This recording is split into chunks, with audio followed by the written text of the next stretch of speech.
There's trouble in paradise. Hey guys, it's your girl Gentry Hay, and Meg the Stallion alleges in a IG story that possibly Klay Thompson has cheated on her. This is what she had to say. You can go ahead and pause and read, but this is what she posted about 30 minutes ago. Cheating had me around your whole family, playing house, got cold feet, holding you down through all your horrible mood swings and treatment towards me during your basketball season. Now you don't even know if you can be monogamous. Bleep, I need a real break from this one. Bye, y'all. Whew, I don't know what happened, but I really hate this for them. I obviously, like many of us, thought they were gonna get married, make it down the aisle, but this is not looking good at all. She's probably not going to give us any more information, but from what we're seeing, it does look like he might have been cheating on her and the relationship is possibly over. It's kind of sad. Hi, Napoleon.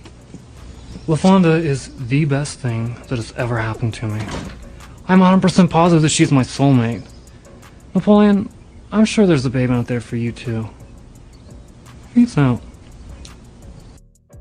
Klay Thompson before Meg the Stallion. We didn't know Stefan Diggs before Cardi B. And while these guys have more money than these girls have social and global influence. Meg the Stallion made Klay a global star, whether he wants to admit or not. These men like to use these women for come-ups and for social status because, don't ever get it twisted, girls. Social currency is still a currency. If you are well known in your circle and you are well respected, a guy can use that for social come-up because being with you makes him look good. Looking for brand ambassadors right now. Free shit.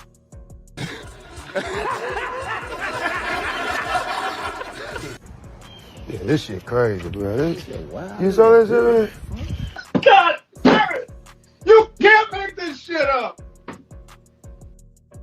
The Stallion had posted online that her and Klay Thompson were donezo. Oh my God. Yeah, I mean, look, it was a thing that so she posted that Klay Thompson had been leading her on. She says that he brought her around his whole family, playing house. Then he got cold feet. She says that she was holding him down through all of his horrible mood swings and his treatment towards her during basketball season. And now he doesn't know if he can be monogamous. She says, I need a real break after this one. Bye, y'all. Right? Damn. Yeah. So that, of course, started to explode everywhere. And, Yeah, because everybody thought that they were going to make it. That they were going to be, whatever make it means. But, we thought that was Meg's. Have a longer time. Yeah, Meg's person. Yep. She was showing her softer side. This nigga had her golfing. She was cooking for his family. Yep. All of that. When that happened, I called Meg's team and I'm like, what's going on? They didn't even we didn't even have a conversation. They just sent me the statement right away. And Meg made a further statement basically confirming that she ended the relationship. She said that trust, fidelity, and respect are non-negotiable for her. And when those are compromised, there's no real path forward. So she's taking this time to prioritize herself and move forward. Not long ago, Unite the People was approached by a gentleman named Bradley James. Mr. James informed us he was working as the bodyguard and driver for Miss Kelsey Harris during Mr. Peterson's trial. As such, he was in close proximity and he had privy to conversations she was having with her husband and others. Mr. James informed us he was not under a non-disclosure agreement or a confidentiality agreement and was free to speak with Unite the People, and that he was doing it because his conscience would not let him not speak and leave a man in prison for something he did not do. Mr. James informed Unite the People that he was witness to the conversation Miss Harris had where she stated she had the gun, she fired it 3 times, Mr. Peterson grabbed her arm and knocked it down, and the gun fired 2 more times. In essence, Mr. Peterson never shot anybody, never even touched that gun, never fired the gun. This statement aligns with the statement of the only non-party witness to the case, Mr. Sean Kelly, who at trial testified he saw 2 women fighting, 2 men break up the fight, 1 man grabbed the other one's arm. Gunshots came from the passenger side. Passenger side is where Miss Harris was sitting. Call me and pick me. I don't give a fuck. And yes, I have a man. You bitches really coming up on this fucking internet crashing out in defense for Megan the Stallion? I'm still mad about Tory. Okay, free Tory. Because it's like, bitch, we know you a liar already. Why the fuck are you bitches believing her? Why are y'all believing her? Because it sounds good? Anything to make a man look bad? God damn. And also, you're a cheater. I remember as far back as to when she was with Party Fontaine and he broke up with her because she cheated on him. Then we have the Tory situation. You talking about you never slept with Tory, come to find out you did, bitch. Not only that, Tory was your best friend Kelsey's man. And you fucked him. So, I think she popped you in your foot and told you to dance, bitch. That's what the fuck happened. And now, you done got with Klay, a basketball player who we know, they be outside. Like, what are we talking about? You know what type of man you got with? Because you know the type of bitch you are, Miss Real Hot Girl Shit. I'm running through your nigga house like a Tomb Raider.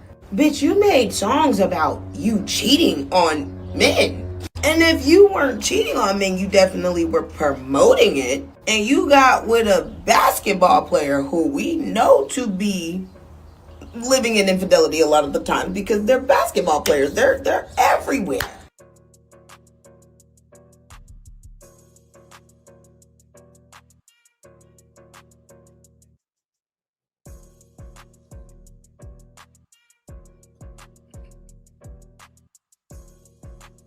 What's going on? What's going on? Welcome to another episode of the Men's Table. I'm your host, Jeff St. James from Ask a Brother Podcast. I'm going to introduce these fellas one by one.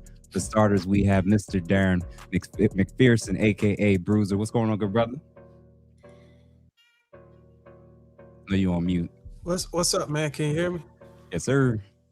What's going on, man? Fresh out of the gym. I ain't even take a shower yet. Man, he just got to show off. I ain't want to run late, bro. Hey, this is fantastic up there. No, he a hooper. Sometimes you gotta get on the microphone and then take a shower when you get off. Hey, after, man, I feel you, definitely. Okay. And we got Mr. Business Bully himself, the host of Damn, Dave Anderson. What's going on, good sir? Man, if I had your hands, I'd cut mine off, pimping. Shout out to Darwin, always doing his thing, letting people know that he's out there, running with people half his age. And by running, I mean moving very slowly through life, trying to figure out why the game is leaving him behind. No, in all seriousness, man, I'm ready to have a great show. I see Mr. Fantastic's in the building. I'm always happy to kick it with my brothers. It's a good time. It's a good time. This is going to be a fun show. I hope the ladies show up. Yeah, man. Then we got Mr. Mubin Obsidian Ali. What's going on, man? Good morning. Oh, well, good evening. I should say good morning. Wow. Good evening, brothers. Great to be here. And I'm in the thick of a controversy as we speak about this issue on Instagram. People are starting. First, they're blaming the black manosphere for all of this. I sent y'all guys the evidence of that. Now I'm being brought into the frame because I actually addressed this on my Patreon, and then I brought it over to my Facebook so everybody could see it. So now I'm being quoted directly in this whole dust up. So this is pretty interesting stuff.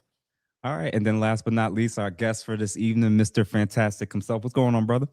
Hey, what's up, man? Long time no see, man. Good to be here again, bro. Shout out to Jeff, shout out to Darwin, Dave, and of course the old man. Great to be here. Let's do it, man. Let's make it happen. All right, fellas. So we had our nice extended intro, the city girls are down bad. They are not happy. Of course I want to know what you guys are thinking, man. But for starters, man, like the way in which the ladies have been crashing out, I'm not super surprised about it. But we can do popcorn style, or I can call one by one. But you guys can start. Like, what do you guys think about what's going on both with Megan and just with the trend of what's happening with the ladies that a lot of women are looking up to? Like, what the hell is going on, man? I'm sorry. Is this a situation where they're doing exactly what they said they wanted to do? They outside? What happened to Hot Girl Summer? What happened to WAP? What happened to I'm strong and independent? I don't need no man for nothing. I got more degrees than a thermometer and don't know the temperature of my own relationship. When did this become about us? Because they told us we don't have the right to tell a black woman anything. Ain't it her body, her choice? So isn't it also her thotty, her choice? So never mind. Mr. Fantastic, see, I'm gonna keep my Negro mouth shut and drink my coffee. Nah, yeah, for sure.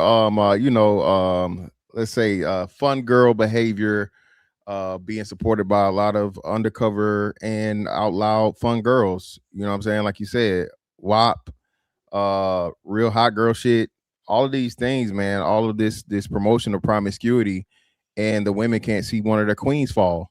They already took one L, and hey, it might be 3 on the way. It might be 3 because they say Cardi took her L, and Nikki's not looking too good right now herself. So again, man, the holy trinity of thottery.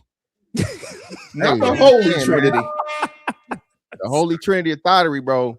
Hey, this might be a cold summer, as they say.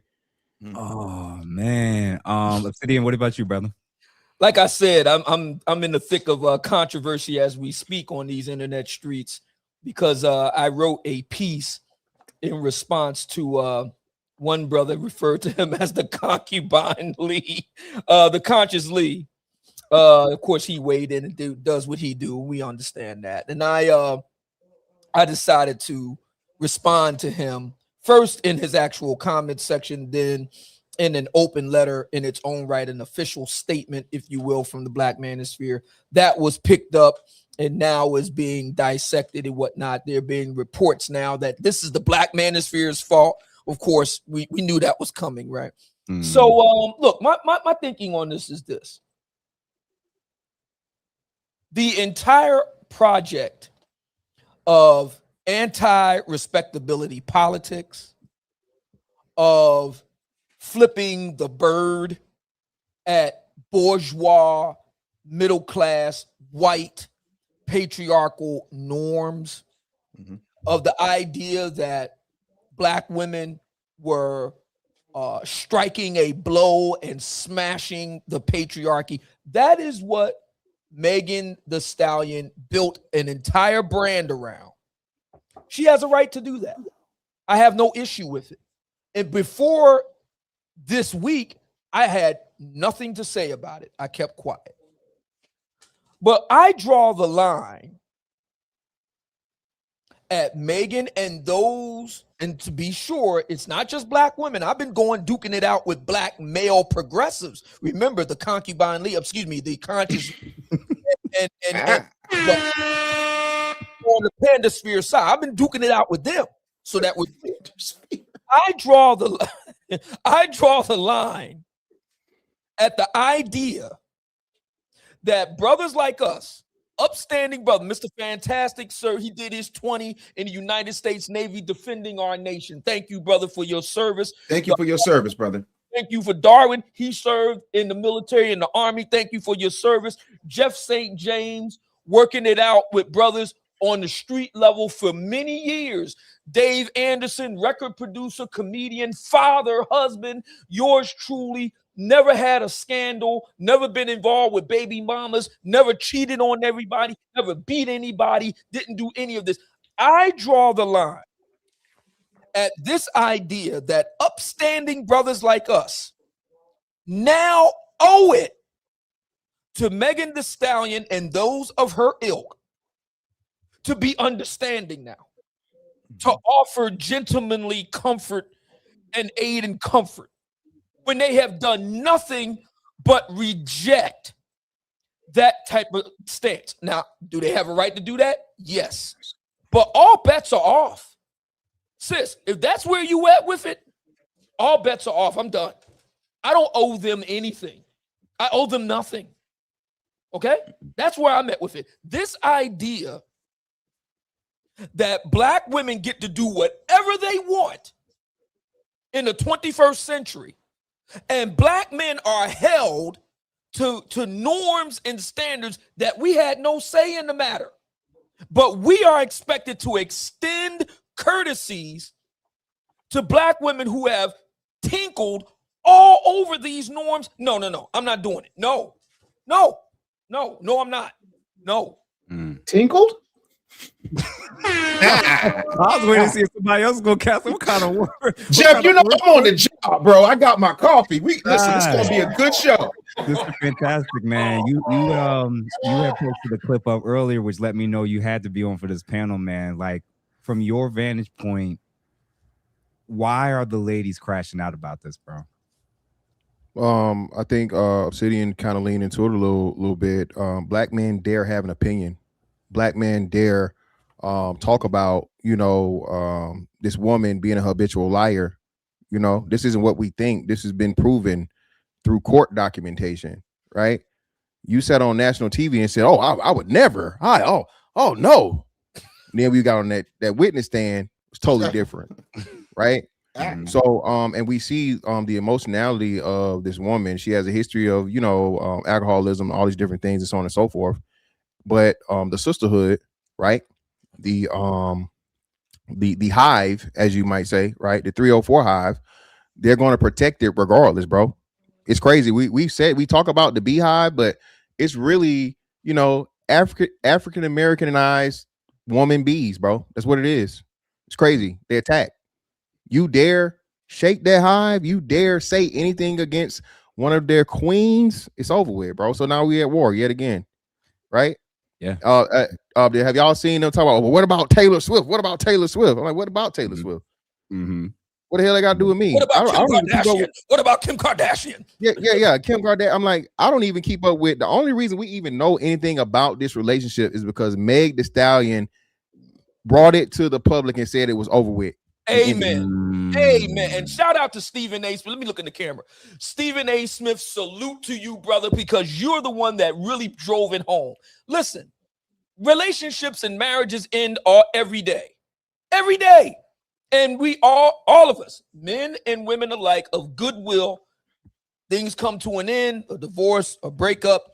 We take it on the chin. We might get with some close friends.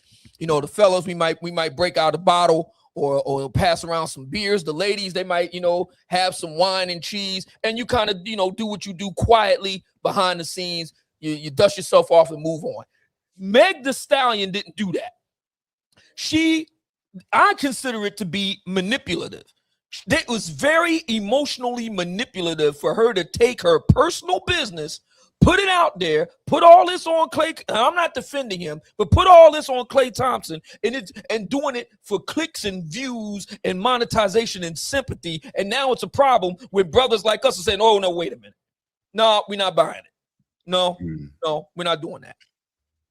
And the first, just real quick before anybody else goes, she's the first to do it. The first one. Klay has, and again, I mean, if we being totally honest here, the lowest tier, right? By looks and by, you know, everything else. All of these other, like I don't know, you know, you played the clip earlier. Oh, we didn't know who Klay Thompson was. Who the hell is we? Exactly. I'm like, what? We speaking French now. That was a London woman speaking French. You feel me? I was like, what the hell we got going on here? That wasn't even her speaking. I got to correct you, Mr. Fantastic, respectfully. That wasn't her speaking. That was her wig headband doing all the talking. That stiff wig was telling her, you ain't never seen Ratatouille? It was controlling her. There's no way that came out of somebody who has a rational thoughts mouth. Like, So let me say this real quick, man. Shout out to everybody that's currently watching. If you are not a subscriber or following any of our respective platforms, wherever you're watching it from, please make sure that you subscribe, that you're following, that you become a member, and make sure you guys hit that super chat button if you guys enjoy this content and want us to continue this type of stuff, and definitely want to bring on more and more guests. So for a couple super chats I eyeballed real quick. D Kirk 313, thank you for the $2. Can you do a review of Michael Joe Jackson? Oh, okay. I never really thought about that. We'll take it to the chambers and see if that's something we may look into between now and the summer. Screen matcha boy. Matcha. Oh yeah, that thing. Sup panel. Salutes to Mr. Fantastic. Will you get FBA General Dave Anderson on the Tethers panel? Team Fatty to stop grifting off FBA Black American culture for content, asking on Ask a Brother podcast. I'm not going to speak to it because I don't really have anything to say about him or his platform. But you know, if Dave Anderson, you got anything to say, that's up to you. I'm kind of how am I cat? What did I do? I'm just out here repping for my lineage. I don't have the context to understand why I got why am I the general? I'm the general now. Listen, listen, my album is coming out this Friday. It's called Shill Music. I would love to go on any platform that wants me. And if anybody wants smoke, I have no problem giving it to them. But I don't go, I'm like 50 Cent. What did 50 Cent say? I don't want no problems. But if somebody want a problem, I say no problem. MS Delta guy, appreciate you, brother, for the $5. Oh no, WAP lost the light-skinned, good hair NBA player. LOL. The lovely ladies are mad. That's crazy. That's crazy. And you know what? That's crazy. That angle, that mulatto angle, if you will, this really took me aback. A number of sisters that I was in a conversation with yesterday made the point that the argument was because Klay's heritage, he's technically biracial, white mother, black father from the Caribbean, so on and so forth. The argument was that he was respectable and he was supposed to be on the Russell Wilson track, and therefore she was going to have her version of Russell Wilson. So when he did what he allegedly did, that kind of disrupted that. So I'm like, wait a minute, hold it. The sisters that are complaining about colorism are themselves the colorists? Is that what we're saying here? Uh-oh. Well, listen, man, we gonna get to them thinking that this was another Russell Wilson situation, but thank you, appreciate MS Delta for that as well. And everybody, if you currently still watching, please make sure you guys submit them super chats so we can cover everybody before we hop back in. Prince Revolver, appreciate you, good sir, for the $2. Patriarchy globally is why we have anything great. Perception is reality. 6769. Thank you for the $4.99. Meg is gorgeous. I get she is influential and successful. But why are sisters treating her like she is the modern day Fannie Lou Hamer? It's gonna be a long show for the ladies. That's crazy. Appreciate you, bro, for the $5. Dub Will, thank you for the $4.99. Salute to the panel. Fantastic. Shout out to the 478. Who else we got? Prince Revolver again. Thank you for the $5, brother. I'm defending Klay for the simple fact that Meg's entire image is someone who she says can't be tamed. Well. Who else we got? Kenneth Young, 48.92, $10. Keep up the great work, fellas. Thank you, good sir. Rip City, $5. The sisterhood owes Felicia Rashad and Monique an apology right damn now. Oh shit. Man. And then last but not least, Dub Will again. Thank you for the $4.99. And salute to the panel. Fantastic. Shout out. He submitted 2 of those. All right. So again, y'all. So thank you everybody that's currently watching. Please make sure that you're subscribed to all our platforms, following. And like we said before, there's already a hell of a lot of comments. So we're not going to be able to show them all. But like we said, we're not going to miss them if you hit that super chat button. So fellas, the first thing I wanted to throw out there, because there's so many different clips that we saw, so many different things that's happening. The first thing that I noticed with the very stark differences between the women that are huge fans of hers, the simps and the panderers, and a lot of gay and bisexual men. And that's one group. And then all the heterosexual men that understand women. I think there's a problem with women, and especially our women, not actually understanding certain things about men. So I'm going to play this. And I think Mr. Fantastic has said it earlier about the chick that was like, oh, Meg made him big and relevant and we didn't even know who he was. So I'm going to play this and then we're going to react. Didn't know who Klay Thompson was. Have you seen this shit, bro, fellas? Let me tell you something. It's women online like, nigga, you wasn't shit before you met Meg. We didn't know you. Fuck a nigga. He ain't shit. You finna be busted. Ladies, let me inform you of who Klay Thompson is. Klay Thompson is a first ballot Hall of Famer. Do you understand me? First ballot. He is arguably one of the greatest shooters ever, probably top 5. Probably top 5 shooting guards ever. This nigga scored 60 points one time without dribbling the fucking ball. This nigga is amazing at his fucking job. He has made $300 million in his NBA career. I'm not counting endorsements. Listen to me very closely, okay? He's 6'5". I know you like tall niggas. He light-skinned. You like them niggas too. And y'all keep saying he lame because y'all thought this nigga was Russell Wilson. That's what y'all thought. That's why women is mad, because they thought she was finna have her Sierra party. No. What y'all didn't realize is this nigga played in Oakland for hella years. He might have understood a bitch, you feel me? He might have knew how to, you know what I'm saying? Y'all keep saying Klay ain't got no game. He fucked Meg the Stallion. He said, first of all, on a bitch, hey, my name Klay, bitch. This nigga best friends with Too Short and E40. Fuck out of here. Listen, man. Mr. McPherson, we're gonna start with you, bro. Do women actually understand men? or am I confused at this type of reaction? Because Mr. Thompson, I did not know, good sir. I did not know. I knew about 2 of these. He's got a good eye, sir. Got a good eye. Darwin, I'm gonna start with you, man. Do ladies, what's going on with what ladies are thinking men are like, and the types of like, are women just confused when it comes to how men gain status, what makes a man important, like how a man gains value? Like, tell me from your vantage point, A, why did so many women think that Klay was a nobody before Meg? And then B, why do they think that he can't do just as well or better? Well, first of all, they didn't think he was a nobody. That's a facade.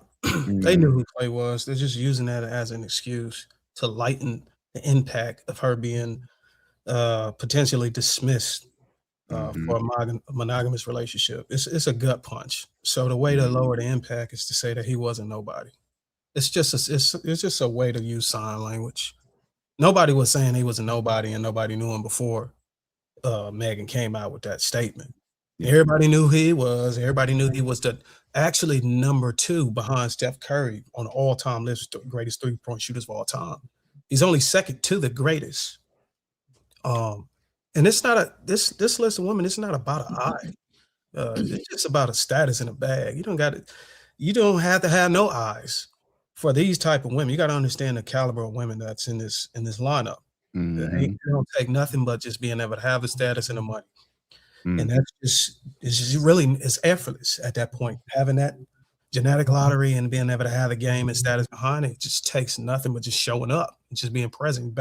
I don't even think Klay Thompson has to shoot a shot with 100% of these women out here. They probably approached him. No. There a lot of women we know, and this is the crazy part. Women are talking about this thing as if we don't know that every time these men go into a new city, women that look just like that are waiting in the hotel lobby for them. Same ones. You can't sometimes. I think at that status, they get so heavy, you probably can't even tell them apart. They all have the same look, the same style, same Miami hot styles or Fashion Nova. They all if it wasn't for the hair color, get their hair done at the same time. If it wasn't for the difference in hair color, Jesus. That's it. It's just Megan Thee Stallion is just a miscalculation. She just miscalculated her leverage. She thought she can go in with a resume and the status she had. She thought that can offset the fact that he may not want to be monogamous. A lot of women have this issue when they're dealing with high caliber status men. They don't understand that these men can pick and choose whether they want to conform to the moral standards that everybody expect, or they want to be like a team. Like what we should be. You should be able to have that option, and a lot of these guys tend to do it. And I would argue that a majority of the men are doing it. It's just women are not stupid enough to open up their mouth because they're looking at the bottom line, the big picture, the legacy, the inheritance, the generational wealth. But when it's really hard for a woman to do that, whenever she already has status in the bag behind her, because those two things, not all of it, but sometimes tend to cancel each other out. And now she's looking for treatment and to be praised and to be catered to like a queen. But you can't come in with that type of resume. It has a significant impact on her ability to leverage whatever type of relationship she wants out of any man of this particular caliber. And it's sad to see her walk away from it because, from my understanding, I don't even think Klay broke it off. He was cool with it. He just wasn't going to be monogamous. I think Megan was the one that said, I can't do it. And it's just foolish of her because her options are not going to get any better. They're not going to get it. This was a bet. I'm telling you, this was a jackpot. For her. 300 mil. I think he's about worth 300 mil. He's worth 140, but he's made 300 mil in his lifetime. Right. So, And currently finishing up what amounts to essentially is a sweetheart deal that he's got with the Dallas. Is basically a sweetheart. We all understand this. Once you get toward the end of your career, you can pretty much pick and choose your final assignments. If you're in the military, if you're in the union, so on and so forth. We understand that. So he's basically finishing out a 3-year, $50 million all told contract with the Dallas Mavericks. So he goes out on a high note. This is, But bro. listen, regardless Go of ahead, that, the fact that, and I kind of lost my train of thought, but what I really wanted to touch on was like, just come back to me because I love the interruption caused me to lose my. I'm gonna say this real quick. What we're looking at on the screen is how historically, generally, and the majority of men and women look at it. This is a high-profile guy. This is the caliber of women he can get access to. He'll have an endless amount of women for the next 30 years if he wants that'll look just like this. And Megan is just a footnote. This is also how the majority of heterosexual men that are not panders or simps look at women that are pushing what Meg and Cardi are pushing. Women keep thinking Meg is in this position. She's not. She's in this position. And I think that's the first issue of a lack of understanding of when you keep trying to act like you're men and that you can move and do what men can do. What happens then is, first of all the ladies are going crazy about something that she's accusing Klay of that she has been accused of doing to multiple men in this picture. Thank you. She's been accused of cheating. I didn't even play the song from Party, which I'm about to play in a little bit, where he accused her of lying to him about a whole host of things relating to dealing with other men in the industry. In fact, you know what? Hold on a second. Shit, I gotta love you from a distance. Same nigga that you did all the tags for the beats. You let that nigga tag, let him beat. You let me give him that when we meet. Even that, I kept discreet. I asked you to your face, did you fuck them niggas? And you swore on your mother. I knew from then I couldn't trust her. More lies from the lips of a lover. Same lips that I got tatted on my shoulder. Even then I kept my composure. I was supposed to. This the girl that I'm trying to propose to. I asked Greg, you and I had picked out a ring. Then you lied in my face. Went on TV and then lied to Gayle King. I found out with the rest of the world. Girl, I treated you like a queen. Whole time I'm a clown in your circus. I tried to pull you up out the mud. Here you are trying to drown me on purpose. You know the devil was a serpent. For some And the body count continues. So what Darwin just said and what I'm saying as well is, I think the initial issue is because of feminism, because of this hypersexuality, because of this exalting of women who are pushing this hot girl summer stuff. Women are trying to follow this model, and they're pointing to examples like Sierra, and they're realizing they actually don't have a lot of examples of this. So when they see women who end up like this, it's a blow. And my initial stance is perhaps like there's something going on with, I think they're almost looking at this as like a representation of hope, where it's like guys shouldn't care. You keep telling men not to care. But then what ends up happening is this picture is what a lot of women's lives actually look like. And then when they end up not married, they look at all the men in the line and say they ain't shit. And we keep saying, well, you keep picking certain calibers of men. Like, why are you picking athletes? Why are you picking rappers? Yes. Mr. Dave and then Mr. Fantastic. Because there's two people I want to quote. First of all, my pastor out of Houston, Texas, which is where Megan Thee Stallion is from. His name is Michael Jones. He said, back then hoes didn't want me, now I'm hot, they all on me. Apologize. 304s didn't want me, now they hot, they all on me. My bishop happens to be Coach Greg Adams, and he says, men are in love, women are in business. See, when we as men, and that doesn't mean anybody on this dais is perfect, but when we as men pick wives, it's usually not the fun girl. It's somebody who does not crave the spotlight, somebody who does not necessarily want to talk about how independent they are with their Arby's roast beef sandwich. The problem that we're seeing right now is that they're never going to get there. And the thing that bothers me about the Klay Thomas meme is that how do you leave off that beautiful, fine, talented, gorgeous, foundational Black American woman named Coco Jones? I'm sorry. Oh, you right? Yeah. I'm sorry. Because y'all can say whatever you want. Whatever you want. Because if you ask, I guarantee you, if I was Steve Harvey, we surveyed 100 men. And we asked them, who would you rather have? Megan Thee Stallion or Coco Jones? Survey says, bing, Coco Jones gonna kill that. unless you just want a good time or you want a free pass to Planet Fitness. Man, Mr. Fantastic. Yeah, listen, man, this is the epitome of shooter shoot, man. We talk again, one of the greatest shooters of all time. You On think and it's off just the on the court. court? You think it's just on On and court? off the No. court. Darwin will tell you, hoopers, we don't just shoot on the court, baby. We shoot in real life at everything. We don't miss no opportunities. You know what I'm saying? So again, man, this is women suffering from what I like to call I'm every woman's disease. Black women especially. Black women, for whatever reason, like to appoint these celebrity women that are the worst of the worst. Cardi B, Megan Thee Stallion, and like you guys say, Sierra is the female Jesus for black women. Hey, I'm gonna go out here. I'm gonna deal with ain't shit dudes. You know, Future. They talk about what makes so funny, y'all. Though, you know what makes it so funny? These same women that oh, he ain't this, he ain't that. What you think they're gonna do if Klay Thompson pulled up on them in the Phantom today? They make it clap.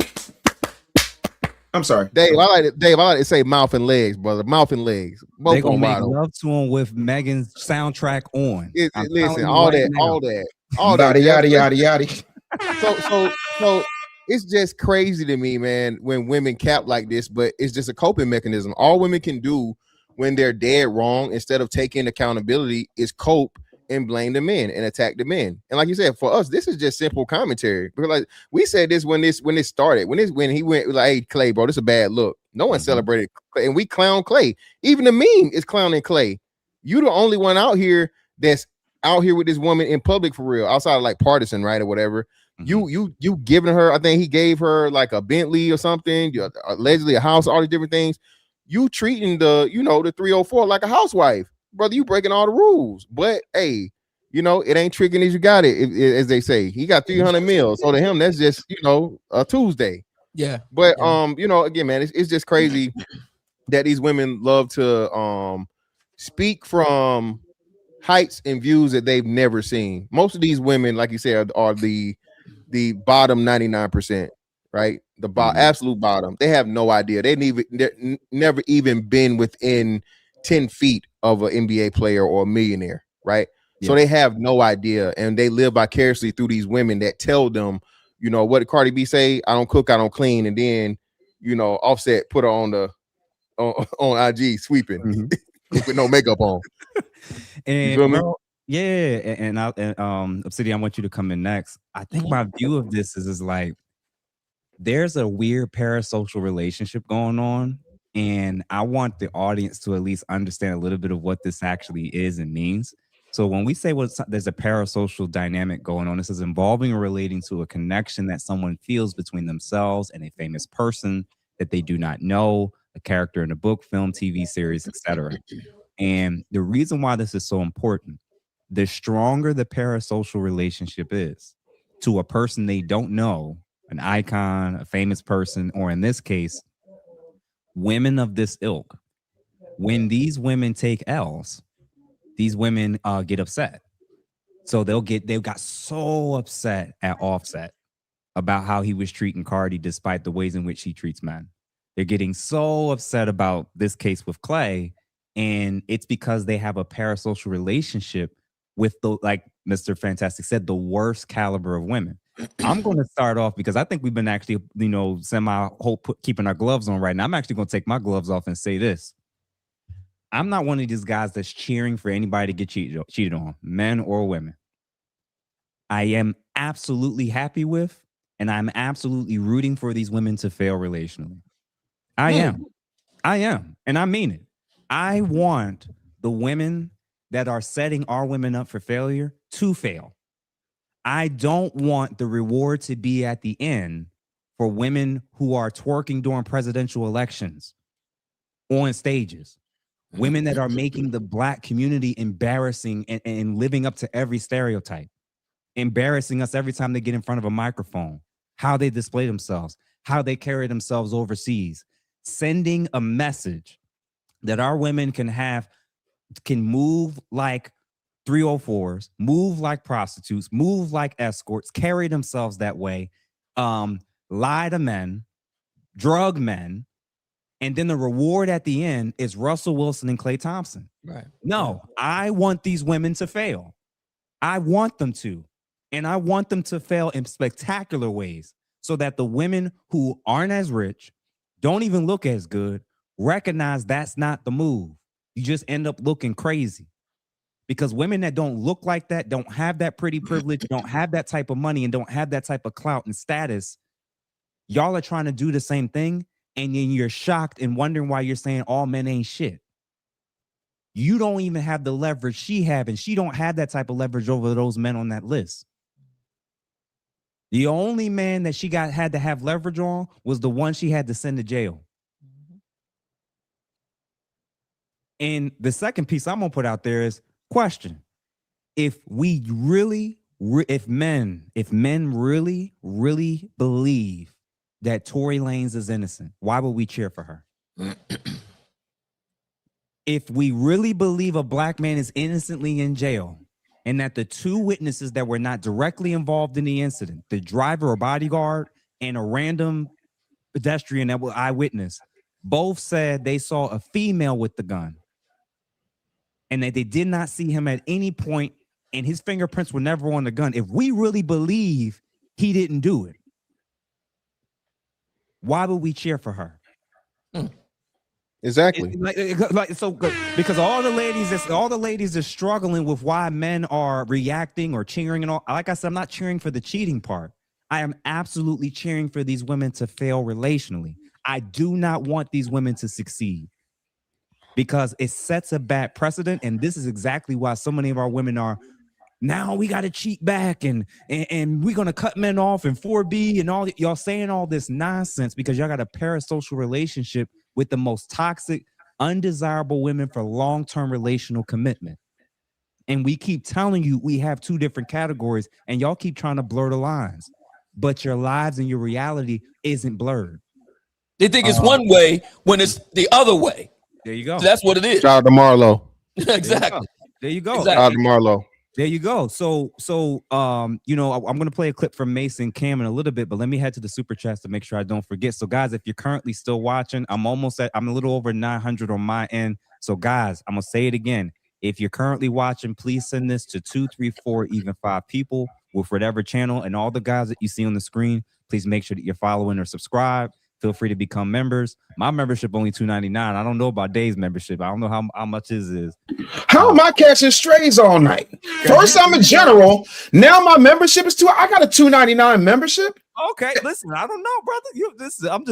I know you got high quality over there, so I didn't know. Not like you. I'm not a clinician, bro. People come to me for jokes and music, and that's all. I just get the news in a funny way. That's it. I just like to say one thing, if I could, quickly. There's a brother, it could be a brother in the chat room, Simp God Loves 313, that said that Kevin Samuels was divorced and failed. You want to know something? You're 100% correct. Mm-hmm. As a matter of fact, don't take my word for it. Go over to the Joe Budden podcast, look up Kevin Samuels, and hear it directly from him. See, I'm glad you said that, brother. I'm assuming this is a brother that said it. I'm glad you said that. You want to know why? Because Kevin Samuels never had a bad word for either of his wives. He took full and complete responsibility. He said, I am the reason why my 2 marriages failed. Me, not anybody else. Me. There's a big difference between that and Megan the Stallion. See, Megan didn't say, hey, listen, it didn't work out and I'm the reason why. No. She put it on someone else. So there's a big difference here. Note the difference. The black manosphere, ain't no victims here. We are volunteers. Compare and contrast. Thank you for that. Mm-hmm. And super chats. Marcus Evans, appreciate you, good brother. $5 salute to the brothers on the panel. Thank you. Who else we got? Perceptions Reality. Thank you again for the $9.99. Obsidian and even Dave. How would you advise coping and responding with women in your fam that have an issue with you speaking up, or with masculine black men in general? What do you guys think? Okay. Thank you, first of all, for the $9.99 super chat. I can't speak for Obsidian, but Obsidian is a little bit older than I am. I will tell you this. I still have my gonads attached to my body. That's point number 1.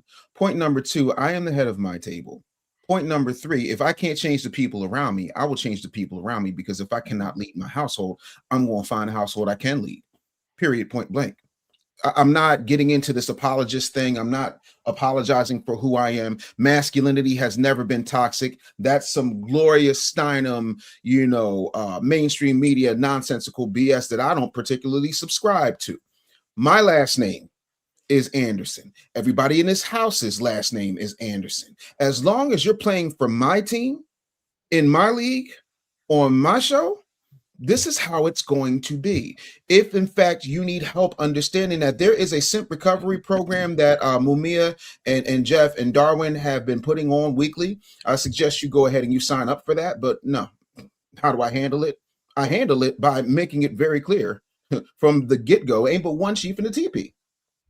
What about That's you? it. And I agree with everything with what my brother Dave said. Let me double down on that. Look, I'm going to keep hammering this point all night long for however long we go. If it's 4 hours, I'm going to stay at all 4 hours because I want this to sink in. For women that share my bloodline, hey, look, if you don't want my masculine input, protection, care, advice, input, counsel, fair enough. But when you fail, and you will fail, I don't know you. I don't know you. That's how it goes. All bets are off. No, listen, we are not going to do, and talked about Kevin, we're not going to do this one-way relationship where the sisters can do whatever they want and flout whatever conventions they want, and the brothers are held to the conventions of 1955. We're not doing that. You want to go and do that? Fine. But we are done. Damn. MS Delta, appreciate you, brother, for the $100 banger. Yes, sir. It's wrong, but I'm enjoying the misery of the lovely ladies. And brother, I'm gonna say this, man. Like I said before, I specifically want women to realize that the debaucherous, ghetto, embarrassing, nasty, vile moves and actions that they're taking, it's costing the image of the women that are their fans and supporters. They're rich, so they don't care. They're getting paid to do it. It's all the other women that's paying them and following them and trying to emulate and do the same thing. They're not going to find their Klay Thompson. Russell's not going to be there. So I actually do want these ladies to fail. That's just what it is. Kenneth Young, appreciate you, brother, for the $5. Shout out to Kevin Samuels, RIP. Said women use sign language, shame, insult, guilt, and the need to be right. Perception is reality. Klay doesn't look intimidating. He doesn't talk like he hangs on the corner. There were memes comparing him to the kid on the Class Act. MS Delta, yes, the lovely ladies are crestfallen. Big boy, appreciate you for the 2. Salute to all the veterans in the chat. American First Rifleman, thank you, brother, for the $5. Free Tory, absolutely. Free Tory Lanez. Who else we got? The Snow Patrol, $4.99. Klay ruined their fantasy of going from having hot girl summer to becoming winter wives. Ooh. Woo. Exactly. Damn. Their thought girl summer fantasy got obliterated. That's what it is, and that's what I want it to be. Every single woman pushing this, I want them to fail until they realize it's not in their best interest and cards. And I hope more and more men. Now, again, I'm not pushing for men to cheat, but I am saying that I want them to end up like Vivica A. Fox and a lot of these other ladies that tend to talk about so haphazardly about men, about Leslie Jones. I want that to be your endpoint. If you can't understand what types of men to avoid, what types of men to pour into, if you want to chase the bad boys, the athletes, the high profile guys that you know is getting 500 women thrown at them every month, if that's the guy you aim for and you get to do what you want, I'm not rooting for you. Appreciate you, Philip Sadiq, for the 10.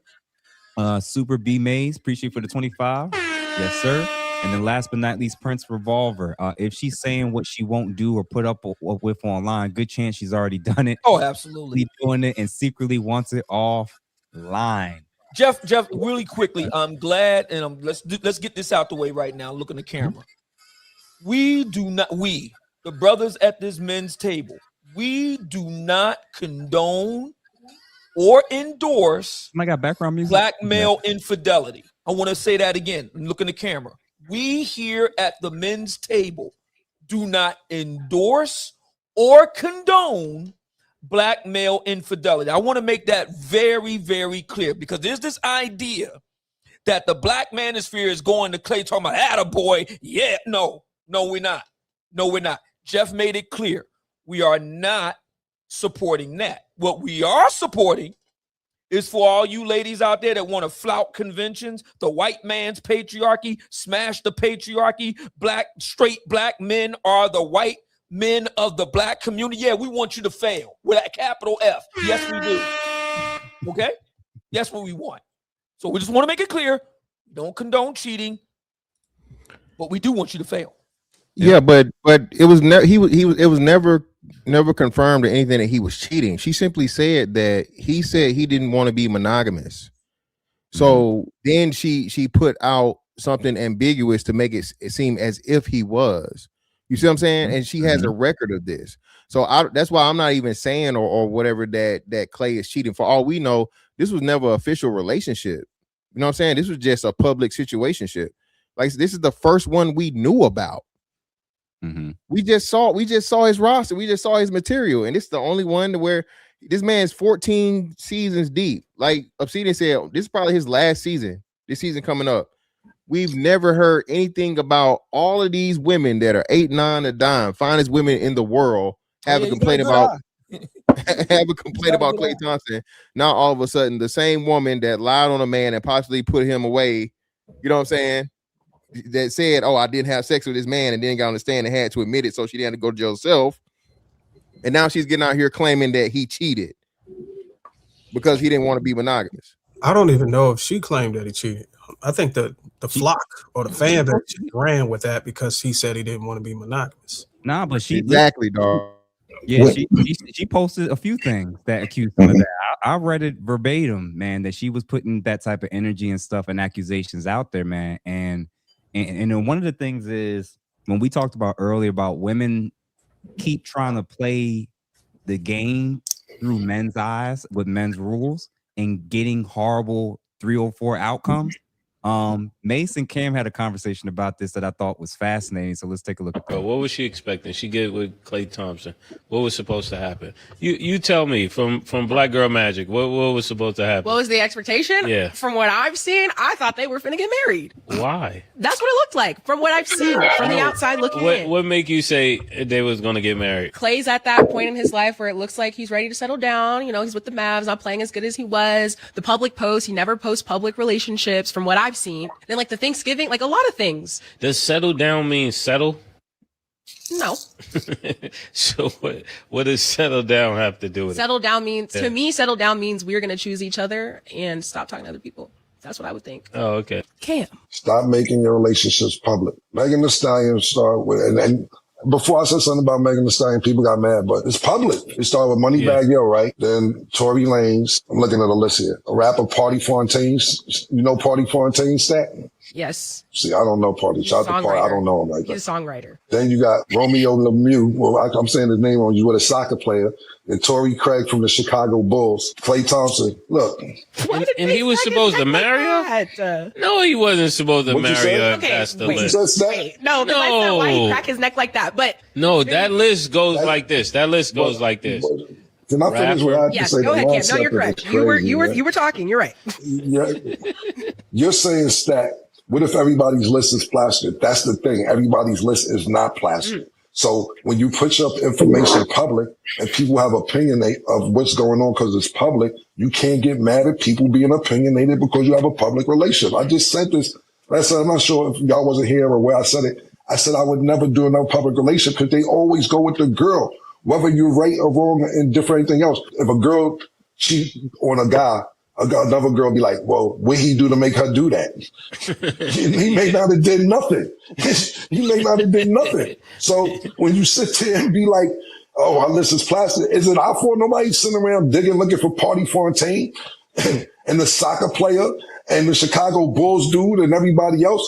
There's no disrespect to Megan. I'm just saying. Halle Berry, but I don't know if you know how high she was regarded as the best, baddest bitch of the 90s. Top of the line, every rapper. And for Halle Berry. Every nigga left her. Every nigga. That's right. As bad as she is, every nigga like, nah, I'm out. Because I don't care how bad you is, and this has nothing to do with Megan Thee Stallion, this has nothing to do with Halle Berry. As bad as a female is, there's some nigga somewhere saying, you can keep that bitch. I know her. I know her. First of all, man, It's rough, but it's leverage, real. leverage. I think, ladies, you can't deregulate the sexual marketplace. Give children all willy-nilly. Sleep with half the world and think you have the leverage that your grandmothers and great-grandmothers have over men, especially high-profile men that have access to women and resources. But he mentioned something about Halle Berry. When Eric Benet supposedly cheated on her, were men in mass cheering and rooting against Halle Berry? No. Hell no. Everybody was saying that nigga crazy as hell. Nia Long. Hmm. Found out about Same thing. Udoka. Were we ragging on Nia? No. No. No. Who was it that men in mass were ragging on and going crazy on? The men that cheated. Yeah, Right? pretty much, yeah. Because we didn't see them the way we see the ladies at the bottom. Because we saw those as ladies. This is just outside, not even in their relationship. They could be crazy. They could be insane in the confines of a relationship. We don't know. But in terms of how they carried themselves publicly, they were not embarrassing themselves. They were not embarrassing the Black community, and they were not embarrassing the image of Black women. So when women that we're viewing outside looking in, it's like, yo, she don't deserve that. Why would you do that to her? But then when you look at the women at the bottom who are making careers, rapping about cheating, rapping about drugging men, actually sleeping with men while they're married and getting pregnant by men that have other women pregnant. Wet posterior vulvas, etc. So my view is, when y'all say we hate, or the Black manosphere, or all these men just hate women or hate Black women, no. Look at the screen. Look at the screen. Is it that we hate Black women, or do we hate streetwalkers? Do we hate Black women, or do we hate prostitution culture and it being rewarded? That's actually the issue. Mr. Fantastic, and then Darwin, come on in. What y'all think? Yeah, like you said, man. Again, and everybody know Halle Berry was crazy, but even still in that situation, he was like, damn, bro, you cheated on her. Yep. But then, Eric Benet's thing, and he wasn't the only one that said this. She said, hey, man, Halle doesn't, she doesn't like bedroom activity a lot. So what I'm supposed to do? She fine and all, but if I ain't got access to it, a man has needs. You know what I'm saying? If you take me to the steak restaurant, and I Pressure got bust pipes, brother. Pressure bust pipes. Yeah, you got this big juicy ass steak, but you never gonna serve it to me. What I'm supposed to do, man? You feel me?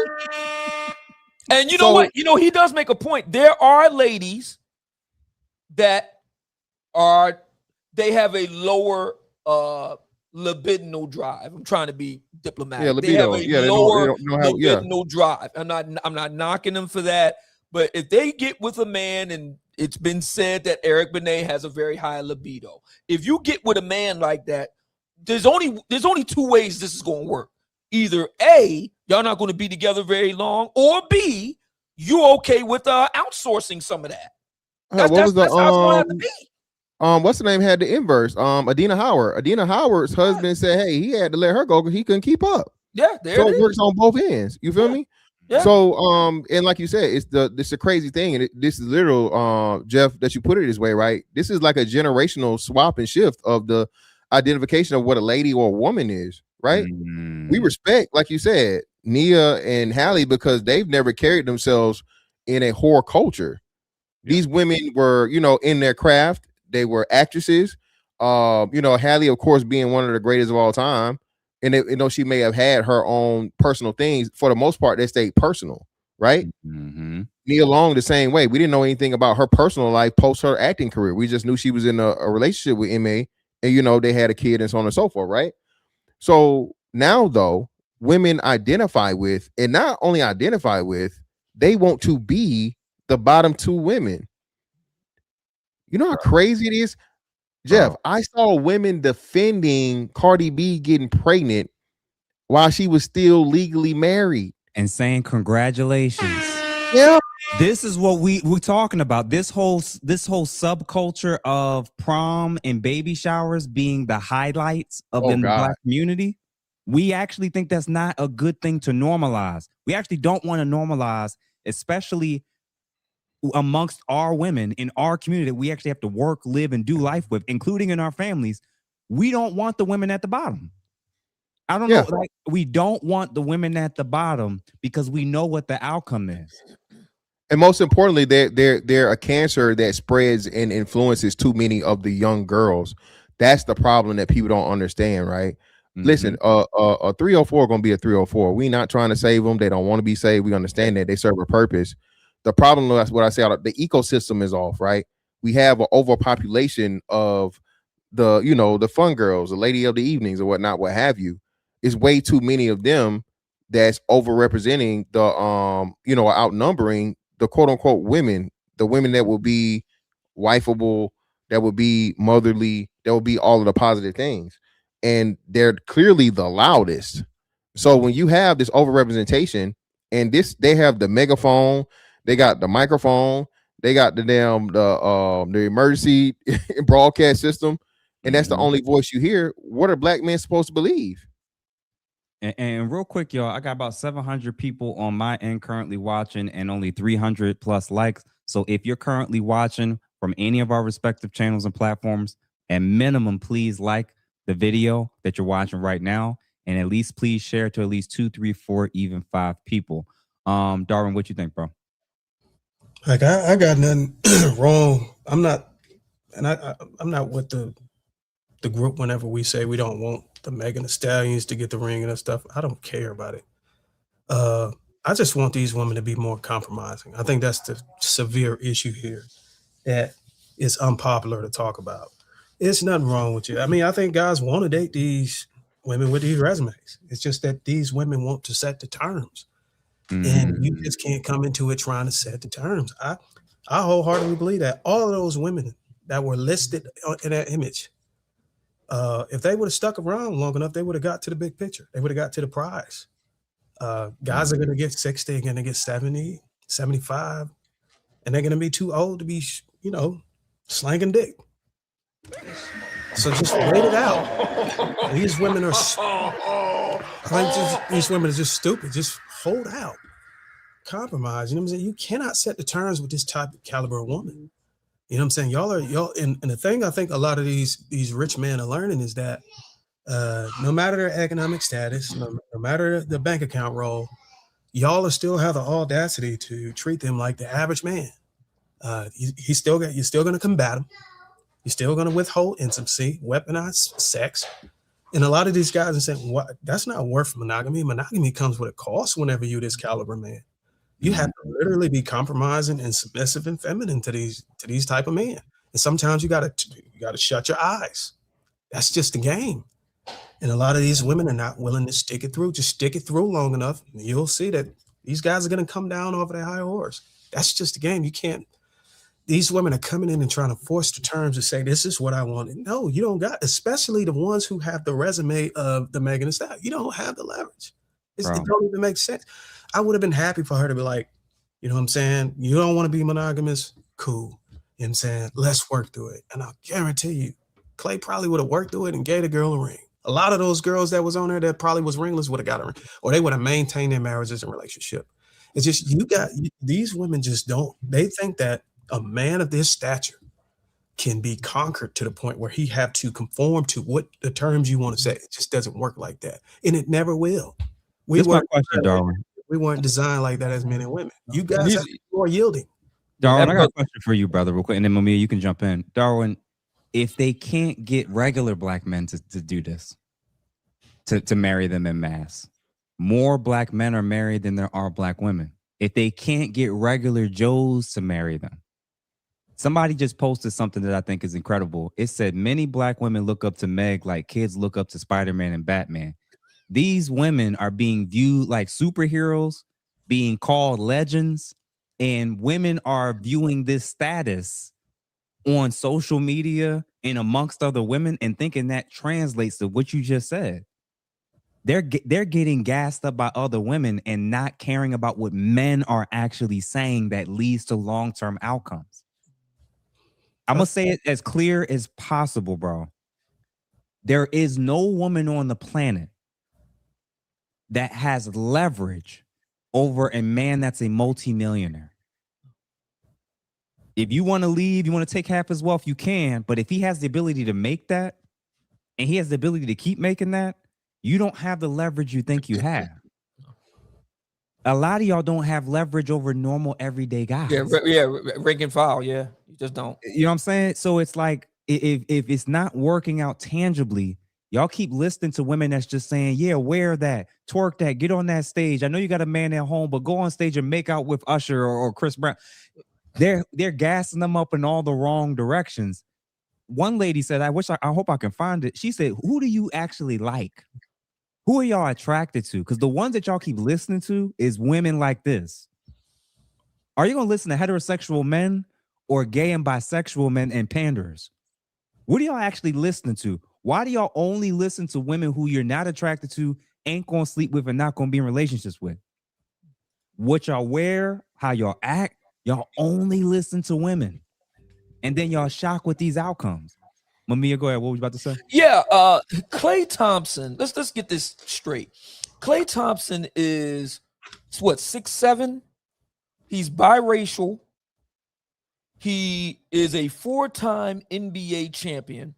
He is a first ballot Hall of Fame prospect. He has made somewhere in the neighborhood of $300 million over the past roughly 15 years, has a current net worth of $140 million, clearing out what could be his final NBA contract, which was 3 years and $50 million all told. He is in the Black American mating market. He is an apex predator. He is like Godzilla. You mean to tell me these sisters can go out there and duke it out with Godzilla? You are out of your freaking mind. Okay? Let me say this to what Jeff just said last, because I wanted to respond to that. I think you said that women in general can't get the average guy. I don't know if you said do the right thing or adhere to the terms. A lot of them can't even get there. They don't have the leverage to even make their own men marry them.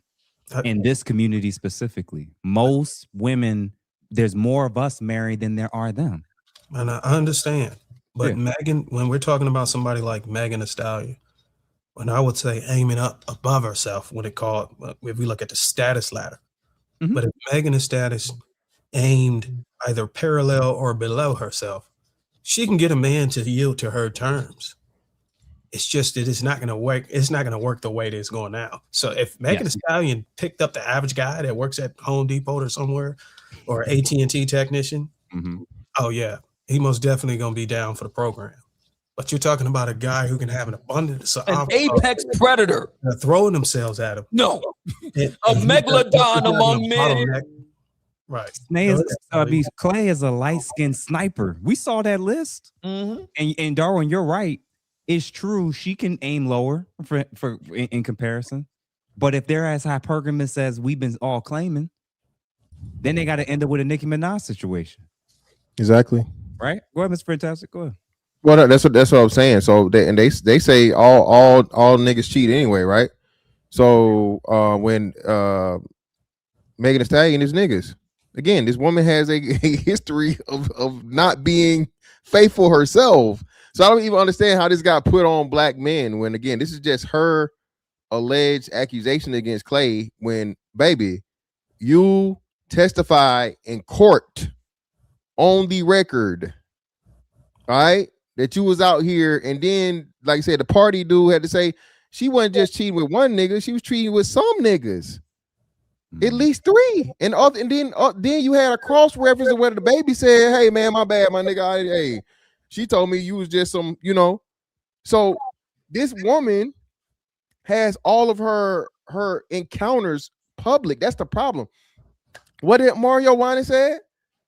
I don't want to know If you That's play foolish me, stuff. keep it. Most and what do we know? Most men operate that way. Look, baby, I'm not gonna ask you about your body count because you're never gonna tell me the truth anyway. Yep. But if I walk you through this club and everybody know you, Bouncer know you. shawty. Yeah. If You everybody know know, everybody hit you with the side hug, and then niggas give me a little smile, give me a little smirk. No, shawty, no. No, I know what type of time it is. Whoever that party dude is, he made a statement. He said, he asked her, did she smash these guys? The fact that you have to inquire about that, I can't even be in a relationship where I had to ask you, did you do that? Yeah. You get what I'm saying? Exactly. So, and I think that anybody who get in a relationship with a woman of this caliber, with this type of resume, I don't know how you can not expect her to be a little bit shady, whenever it comes to transparency and honesty. And I don't think that those women really have the capability to turn off promiscuity whenever they've been doing it so long, and it's itched into their brain, the very essence of who they are. It's really just, I think if any man had the expectation that she would be willing to do that, and I think that's stupid. But no, Darwin, that's what we were saying, right? So she expects a Klay Thompson. She expects a man at or above her caliber. What man is going to go for that? No, she don't want the regular billionaire. She don't want the guy that's a self-made guy that no one knows about. She's an industry girl, so she wants someone at equal or greater fame also. So all of those dudes, though, baby, we got the scouting report on you. Yeah, we literally got your roster.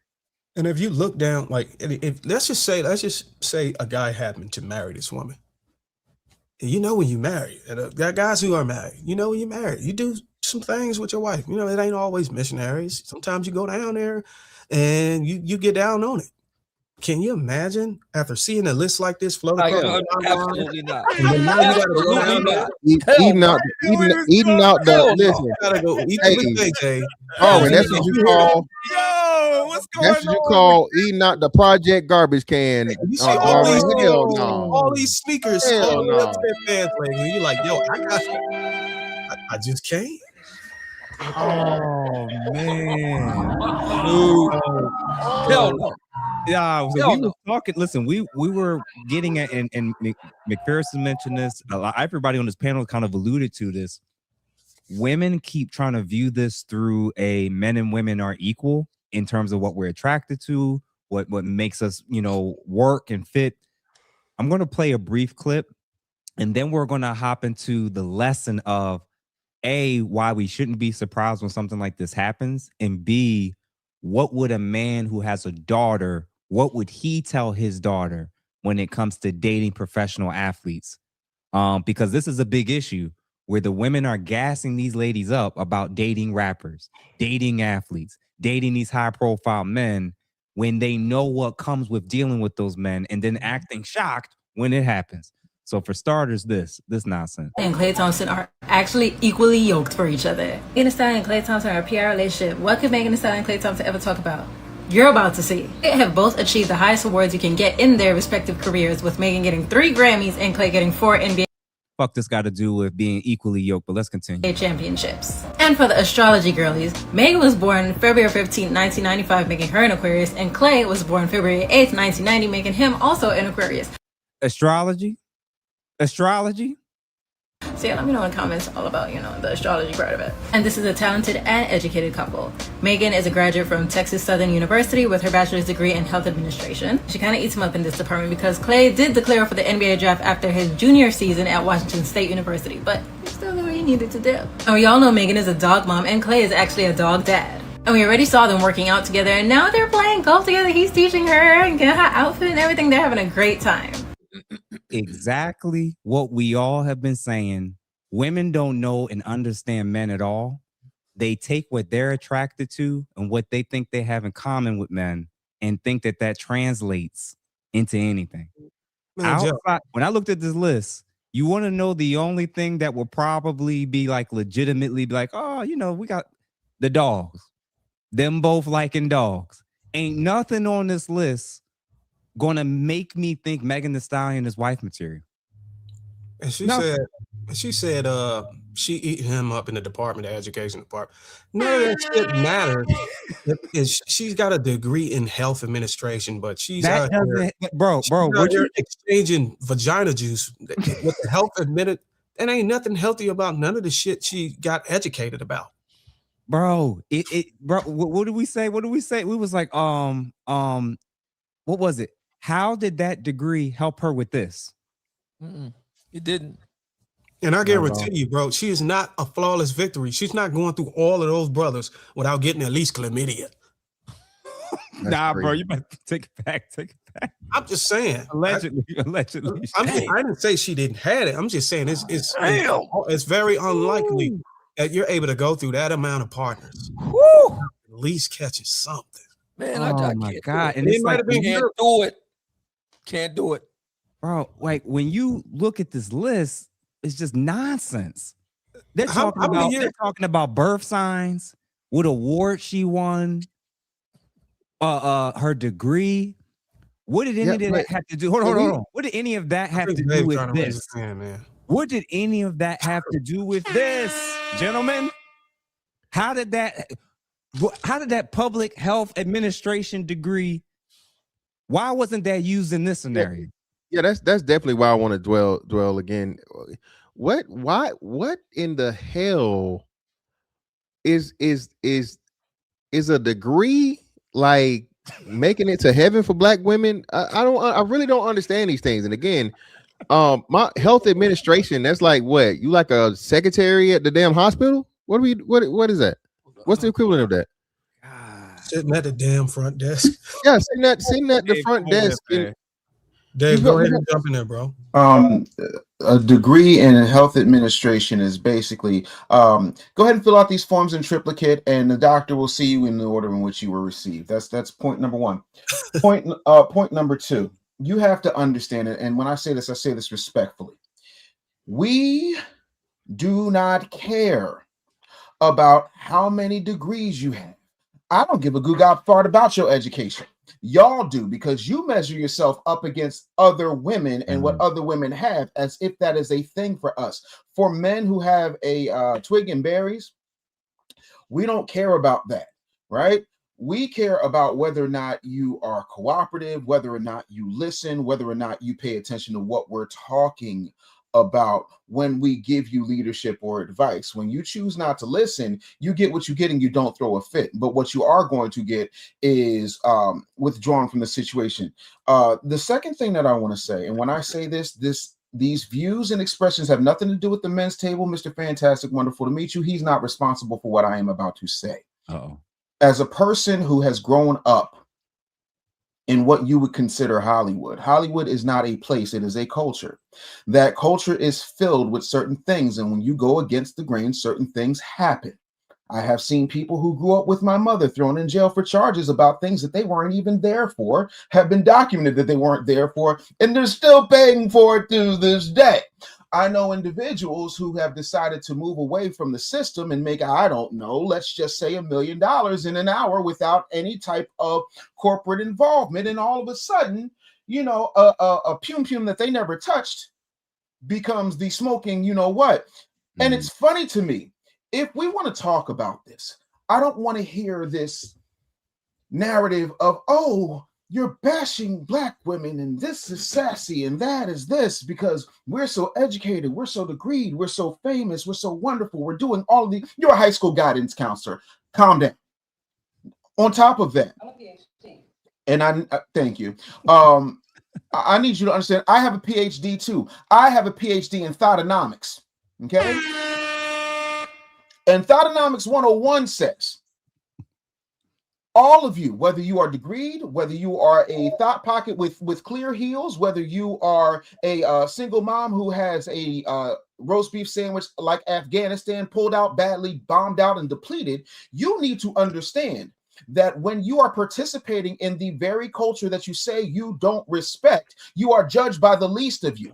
So you say you want positivity, you say you want this, you say you want that, but all of you with very few exception, had made Zeus enough money for them to afford Floyd Mayweather and still keep the lights on. All of you say that you are so cream of the crop, tip of the top, but then you applaud somebody who has a Jay Leno chin named Natalie Nunn for telling your sisters to beat each other up so that you can be on TV. See, women respectfully care more about fame and status so that they can go and have their group chat conversations and compare notes. That's why they care about the size of the ring, which is why companies like De Beers took over with the whole diamonds are a girl's best friend. If diamonds were so valuable, how come they're not mentioned in the Bible the same amount of time as rubies and gold and silver are?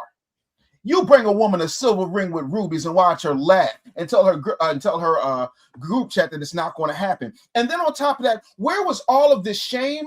Where was all of this vitriol when your sister, Remy Ma, started hanging out with Bucktooth Easy the Block Captain and making things clap? Where was your discernment then? Where was your women's intuition? It amazes me how it's on the fritz for everything except for when your man's not happy. Lastly, Jeff, again, the day I met you, the very first thing I said to you, brother, was I admire what you do, but I am not a clinician. So I need to ask you a question. Okay. I'm a thotonomics professor. I don't know about this, but you do. Spiritually speaking. Sorry, thotonomics. My bad. Go ahead, continue. Why y'all? I have a degree. This is my 6th degree. I just literally defended my thesis because apparently my master's in divinity is not enough for you. My communications degree is not enough for you. My MBA is not enough for you. My broadcasting degree is not enough for you. My FCC license isn't enough for you. But my PhD in thotonomics has to hold some weight. So I'm asking you spiritually, Jeff. Yeah. Is there anything in the Bible where God recognizes a boyfriend? No. When a boyfriend and a girlfriend break up, according to the IRS or the government, is she entitled to alimony? Of course not. Okay, so if God and the government do not respect a boyfriend-girlfriend relationship, how is a man who never married her cheating? Man, I'll say this, because marriage isn't for everybody. It does start with an agreement between two people. What is our arrangement?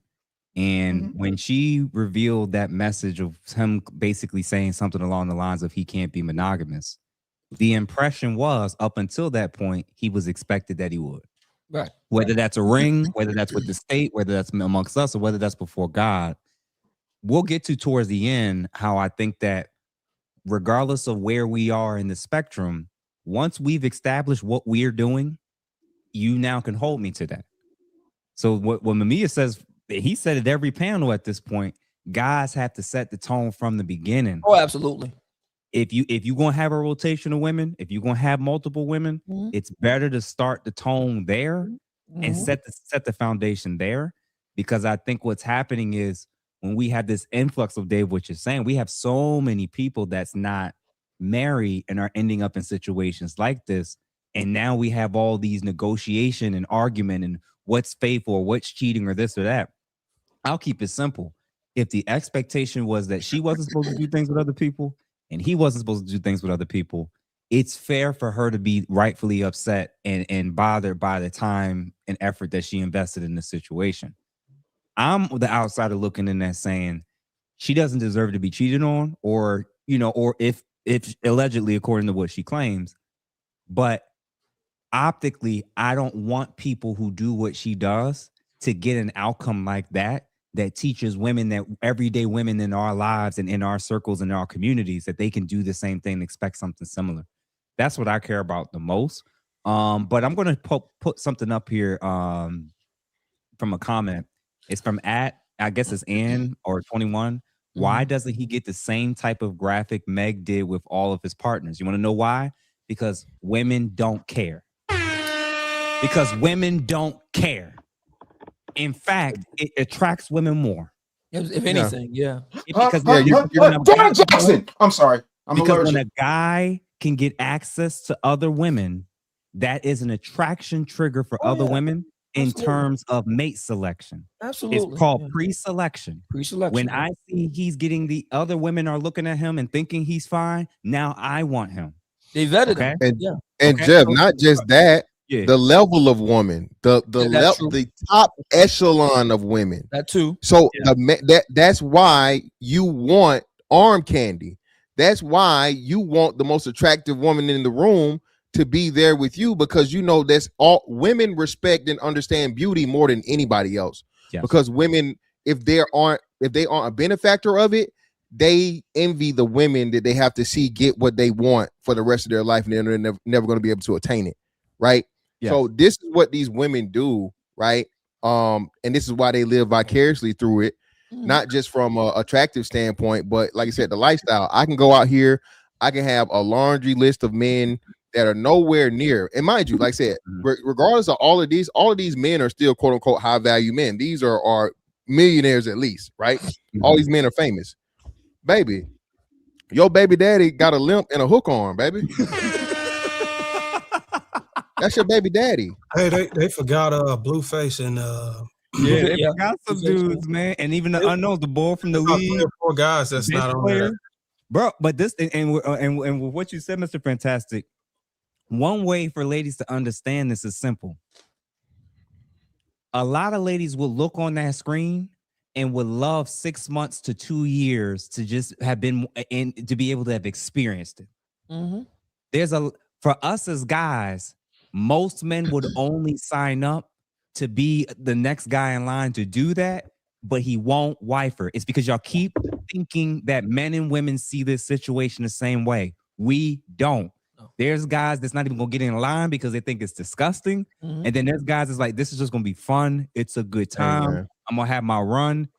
There's gonna be very, very, very few men that's at her level financially, that's in her level of clout and status, that are actually gonna lock her down for long-term commitment, for marriage, especially. You know what? You know what the irony of all this? Yeah, what's you know up? what the irony of all this shit is? What? Most of the women who are backing her champion and coming to her defense have the same damn resume. Yeah, but what's lower tier men? And Jeff, a wise man once said, "If only for one night." and that wise man didn't even like women. No, hey, exactly. Hey, Dave. Hey, how old were you, Dave, when you found out Luther was singing it to them boys? Oh, I listen. You don't know me, Mr. Fantastic, but I have a PhD in Thotonomics. I knew when he was putting on the glitter jacket, talking about woke up today, looked at your picture just to get me started. I saw you up and you weren't there, and I was broken hearted. He didn't never said she. Anytime he had a song where he said she, it was a flop, with the exception of "Can I Take You Out Tonight?" Every other song he was singing to a man, and you could tell the difference. Respectfully, why he always used, one of the greatest vocalists of all time. Oh, yeah. However, girl. Yeah, we love Luther, man. How you gonna say, like I said, man, they say, oh, black men are homophobic. Hey, man, we had love for Luther, man. You know what? I'm not fearing anybody. Let me read this off. It says, and this was a common theme, and where she says, celebrating her getting cheated on. This is why women think all men are gay nowadays and hate women. I'm gonna say it again. There are men that's doing that. I'm not one of them, but I am absolutely one of these men that absolutely does not want these men. Darwin has his opinion. I have mine. I don't want the 304s to keep winning. Y'all, they kept saying the 304s is winning. The 304s is winning. Well, now they're not. Now they're not.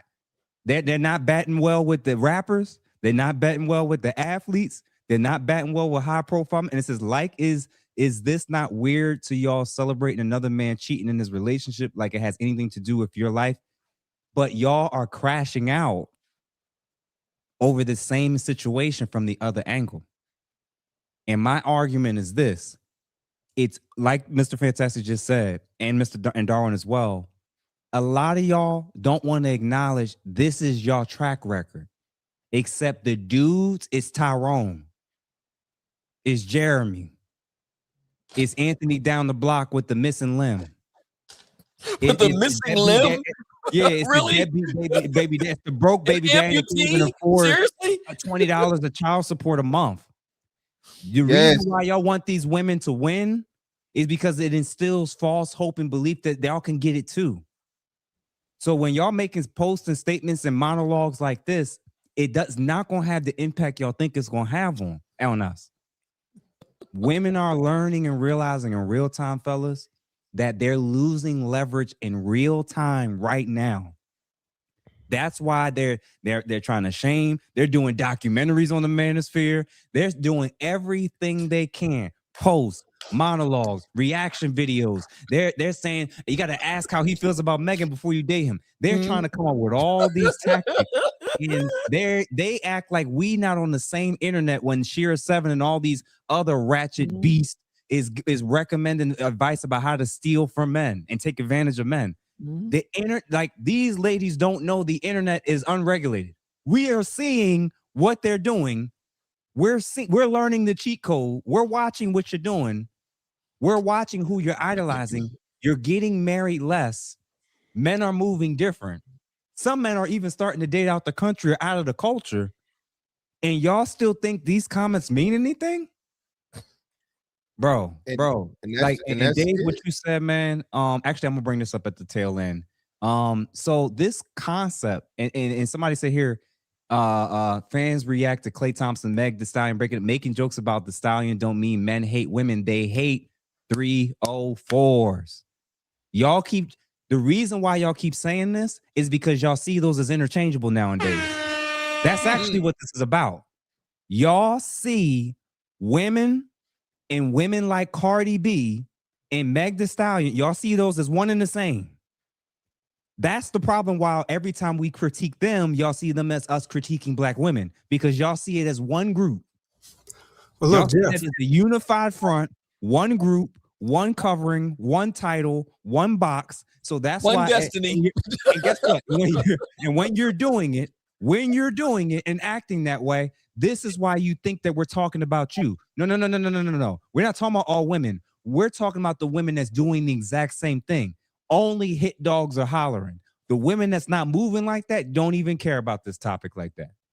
Look, man, I wouldn't even go extreme to say that men hate 304s. The fact that we hate them.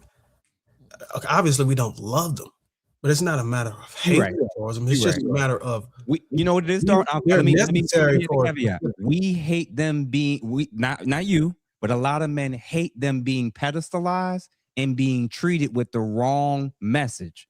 They're being treated in a way that's sending the wrong message. We actually do hate that because then all the women around us think you just got to accept my past because Cardi could do it, because Sierra could do it, because Mac could do it. So then they use those arguments. They use these ladies as examples of how they can shame us in real life.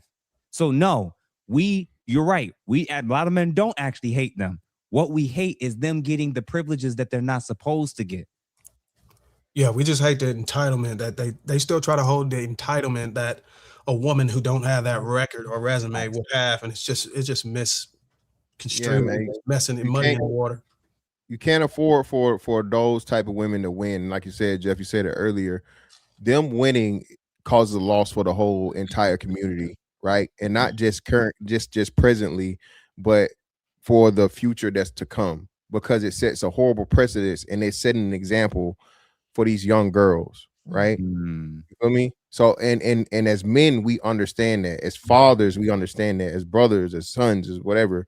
And it's crazy, right? They complain so much about the patriarchy and they claim that black men don't care about black women, black men don't protect black women. That's a lie.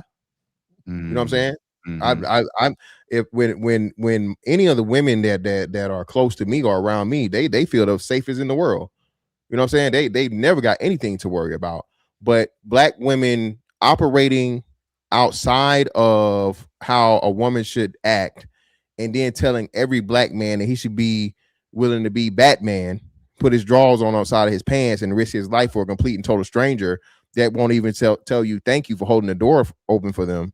You see what I'm saying? That now we're back to how we went from the Halle Berrys and Nia Longs to the present day Cardi B's and Megan Thee Stallions. Man, you hitting it home. And this reading this out loud, Nia Long got cheated on and men didn't celebrate. I remember Eric Benet cheated on Halle Berry. Men didn't celebrate. We crucified those men. Making jokes about the Stallion don't mean we, again, hate women. And Darwin, what you said, I actually agree with the caveat. This is who we actually are bothered by. So when we see Cardi B become a baby mama from an N-word we said was flawed, and we see Lotto becoming the third baby mama after rapping exclusively about having exclusive coochie and having a low body count. And this the kicker why I'm so upset about this. Lotto religiously bragged about the low body count, rapping about it, pushing it, talking about how she ain't gonna let no dude trap her, how she gonna spend the 500 at Planned Parenthood. She's encouraging and telling y'all to kill y'all kids, and she having a rapper's baby. That's what we hate. Married That's rapper. what I hate. So when I say I have little mercy for this, because guess what? Now we see it in our schools. Now we see it in our communities. Now we see it in our homes. And for those of us who actually have to work in the community, these rappers don't live in this world anymore. They're separated by something totally different. We're the ones that now have to deal with taking them to getting checkups. Having them coming in because now their kids who don't have their father are now coming to receive services in the community behavioral health setting. This is the consequence. So I want them to look like this. I want the WAP sisters, the city girls. I want them to keep losing until they get the hint that they don't have the leverage that they think with the men that's at their status. You don't. Let me look at the super chats real quick to make sure I don't get backed up from them. So guys, if you're currently still watching, please make sure you send this to 2, 3, 4, or even 5 people. Make sure that you see everybody that's on the screen that you're following or subscribe to our respective channels and or platforms. And make sure you guys hit that super chat before we close out with our last few points and clips to review.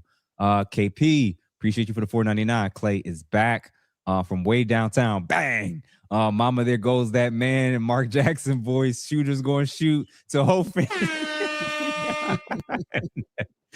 Oh man, Eric Alexander, man, appreciate you for the $19.99. Listen, if your roster looks like a character selection screen from a video game, don't expect me to clean out your cartridge and replace bad memories with good ones.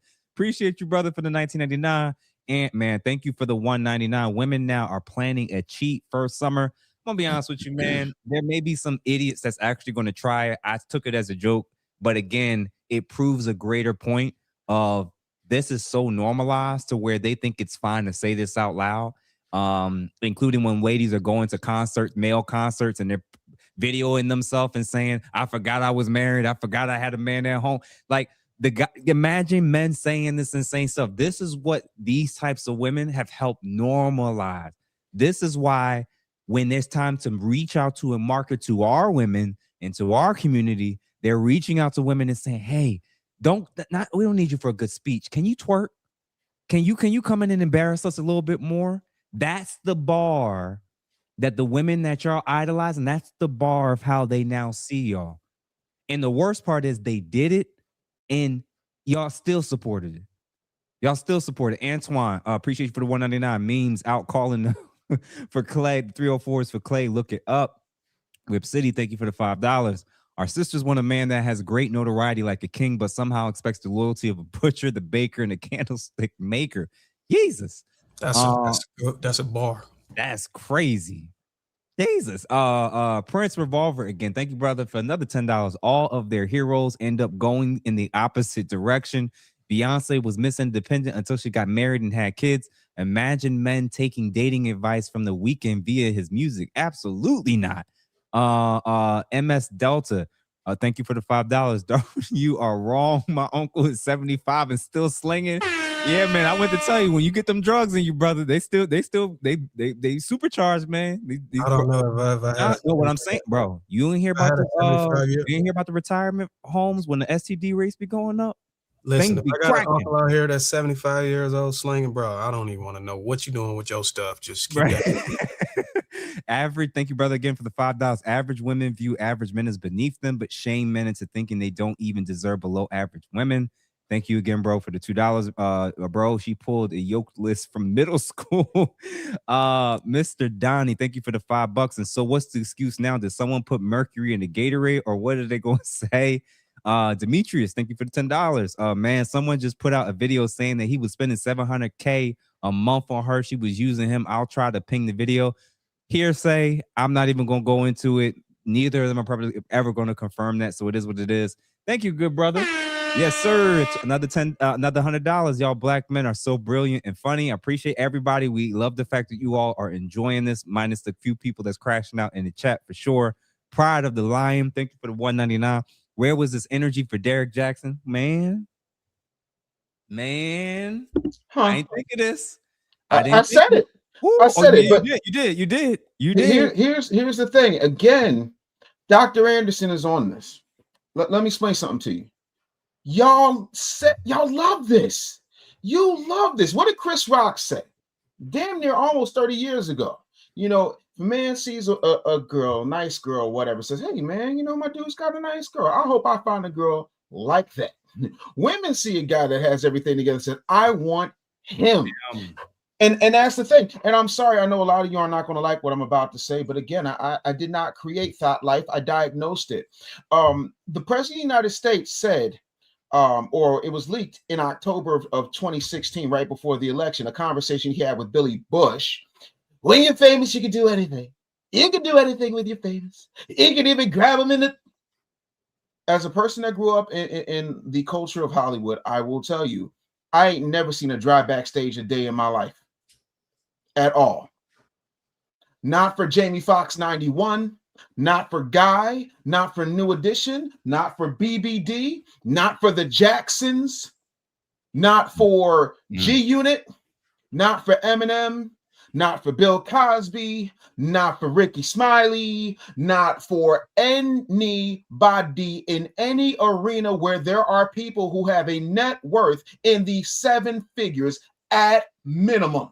So let's not act like the behavior and the accountability has less to do with us and more to do with what you want to have, which is bragging rights. And then when you're done, and then you realize that the wall is coming and you don't want to face the, how can I put it, fate of some people who are now starring in movies where they're telling their daughters to go after their daddy and unalive them because they seem to love to celebrate the untimely demise of men based upon the choices that they did or did not make when they're living with regret. You get mad when we point this thing out. But again, you know, these consultations are free. I'm going to say this, man. Ma'am, every woman that's watching this, if you are currently subscribed to Derek Jackson, shut up about Klay Thompson. In fact, shut up about every man that's ever cheated. Because you're actively supporting one right now. If you're still subscribed and supporting Derek Jackson, shut the hell up about this situation. Your opinion is now void. If this is your lifestyle, your opinion is now void. It don't have the same weight it used to have when men didn't know better. We now know y'all really don't care about this. Y'all only actually care if a guy is not pandering to you. Because if he's a panderer, he can get away with anything. They can go on tour. They can run through the women in the audience. They can run through the women on the panels. If they're telling you what you want to hear or they paying you, it's cool. That's the game. The only reason why it's a problem is because Meg put it out there and because now they're over. Y'all not even talking about Jay-Z anymore. Y'all not trying to convince. Y'all not talking about that no more.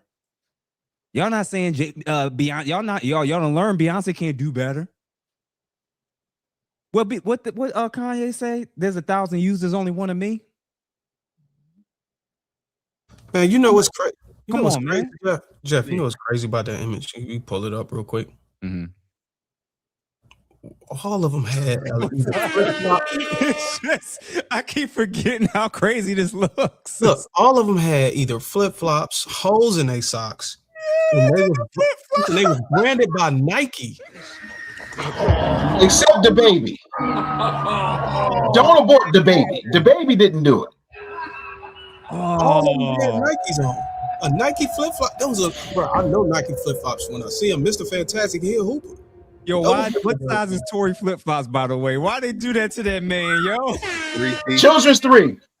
Yeah, 3T. See, me and Dave see it. 3T. We got kids. 3T. See? Yeah, 3T, 3Y, 3Y. He got the knockoff Bulls black on black game shorts without the logo. Like, you know, he got them from, was it City Trends or Ross? Not Ross just for less catching a stray tonight. Damn, that's great, bruh. Who did that? Like, they ain't have to do the socks like that, bro. Yeah, why are these socks dirty? They're not dirty, them holes. Why I got the socks with the holes in them, man? This is crazy. Whoever came up with this, man, is there's a crazy. reason why G-Eazy and Partisan got their hand on their hips. Them dudes are tired of waiting. Oh man, Rip City, man. Appreciate you, bro, for the $5. Our sisters want to be like Ruth, but will probably end up like the women in Isaiah 4:1. If I recall, Isaiah 4:1 is about in the end times, it'll be about 5 or 8 or 10 women to one man, something like that. That's the prediction of the prophecy. Prince Revolver. If somebody can look that up in case we want to read that off, Isaiah 4:1. Prince Revolver, thank you, brother. Oh, man, this brother, man, Prince Revolver, stick around, brother. He said, how many fellas can attest to a woman from jump saying we're just having fun and then get mad when you have someone else or don't take her seriously? They don't want to be cuffed, all thrills and nothing else. OG, appreciate you for the $5. Considering almost every other license expires, should marriage licenses expire subject to renewal? That might be a future topic panel discussion, man. About people, I think Darwin, did you say something along these lines about renewing marriage licenses? He wanted a tax for simps. He wanted a simp stepdaddy tax. Yeah, I wanted any man who dated a single mom to automatically have the child support swapped to him. Because what I wanted to do was break the habit of even choosing these joints, especially if they can go back to the original father. It'll deter this blended BS. Spotlight Brown, thank you, brother, for the $3. The internet is forever, ladies. The threshold agenda, appreciate you for the $2. Keep it going, Kings. RS11, thank you for the $5. Because Jeff, one thing more thing about that. I'm of the ilk, and I'm gonna use the word ilk. I don't never use that shit. Dave gave me that vocabulary addition. The ilk. Damn. No, that was Obsidian. Matter of fact, that was Obsidian. The ilk. I didn't put ilk anywhere in my dissertation. Thank you. Any woman that I impregnate, and I wish more men think like that. That woman is mine. I think it should be like that. If you had a baby with that woman should be yours. You should be the one taking care of her. No other man should touch her at all, period. I don't give a damn. That's just how I wish there was a rule like that where whenever you procreate with a man, that man, you belong to that man. You're his responsibility, and no man should ever touch you ever. That'll fix a lot of problems. Perception is reality. Thank you for the $4.99. Man, it's bad. I don't even date in the U.S. anymore. I have become numb to the toxic rhetoric towards brothers. I'm back in the Caribbean this summer. Shout out to the Caribbean, man. Alabama Music, thank you for the 99 cent, well, dollar. Robert Platinum, thank you for the $5. Shout out to all the women just bumping that Usher. Bumping that Usher is a crazy bar. It's diabolical. Yes, bumping that Usher. Bumping that Usher. There's an R&B tour getting ready to happen. KGZ, thank you for travels. Thank you for the $5. Meg lied to Gail, but wants Klay to be honest. Woo! Mr. Fantastic said it. The amount of things that you said that was contradictory. DeBell's 5,000. Thank you for the $5. It was Clay's turn to meet her family, and he said this out. And then last but not least, Demetrius again. Thank you for the $5. Salute, fantastic Darwin. Ask about Obsidian. Keep preaching. So, fellas, I got just a couple more clips for us to just review. And I mentioned it earlier. This isn't a surprise to people who aren't lying to themselves, right?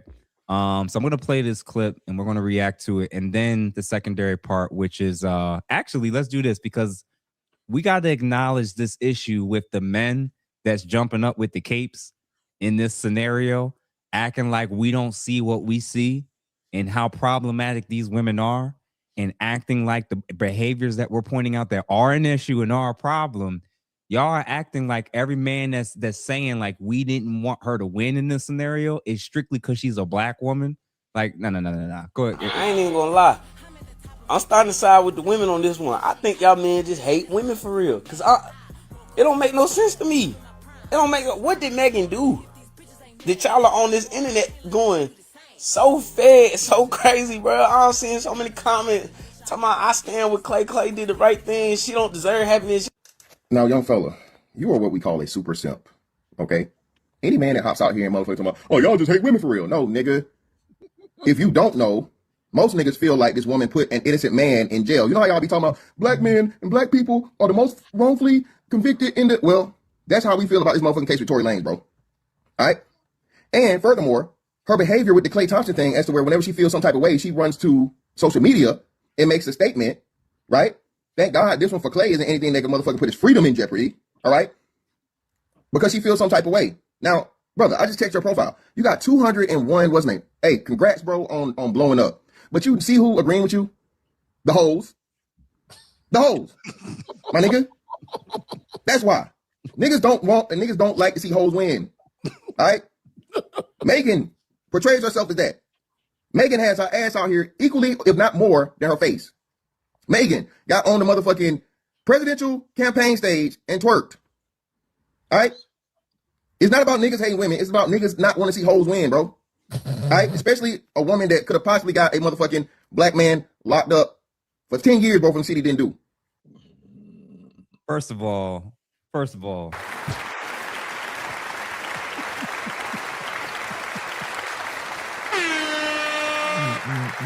Mr. Fantastic, what came over you in that moment that you were able to do that type of sermon and hit every single bar that we were supposed to cover before you even knew you was gonna come on the panel tonight? Hey man, it ain't, you know, they say it ain't on you, it's in you. You know what I'm saying? Jeff, like you said, man, we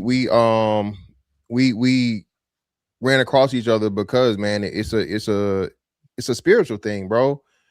Actually being able to be a black man and see this and see the issues and problems within the community and just understand that the 304s and the fucking simp/panders are the worst combination for the community, bro. That shit right there, bro. That's like motherfucking crack and AIDS in the 80s. You feel me? At the same time. So again, man, that's all it was. And of course, shout out to Obsidian. That was coming off the back of the Black Manosphere's MAGA all of a sudden because of this situation. So going through that and seeing all of that nonsense, then now seeing the panderers, oh my God, they're gonna like me. I'm gonna say something. They're gonna enjoy it. Yeah. You know, I hate that, bro. I have to be the Dikembe Mutombo and get all that shit up out of there immediately, bro. I gotta do it, man. These dudes are so desperate, man. Dave and then Obsidian.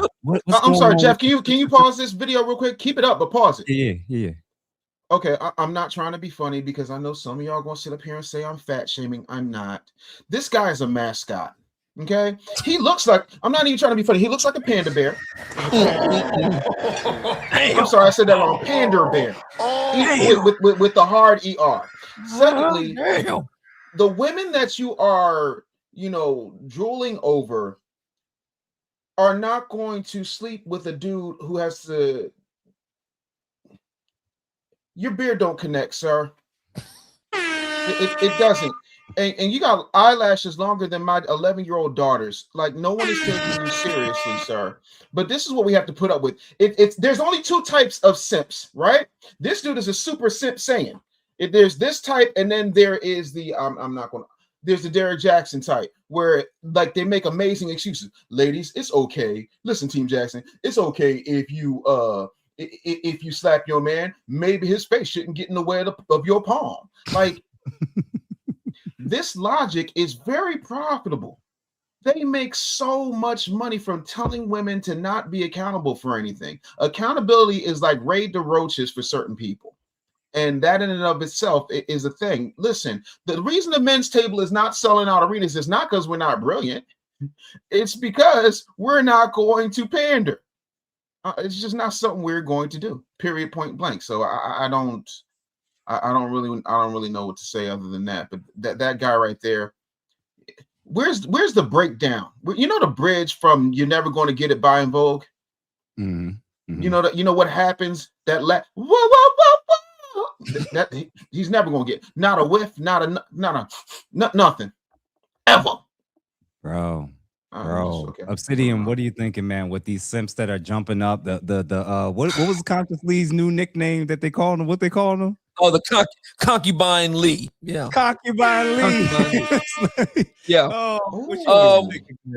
So these guys, consciously, he's likening. So first of all, they're talking about slut shaming and so on, and liking it.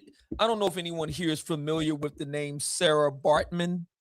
Yes. She was known as the so-called Hottentot Venus. This very tragic story out of South Africa about 200 years ago.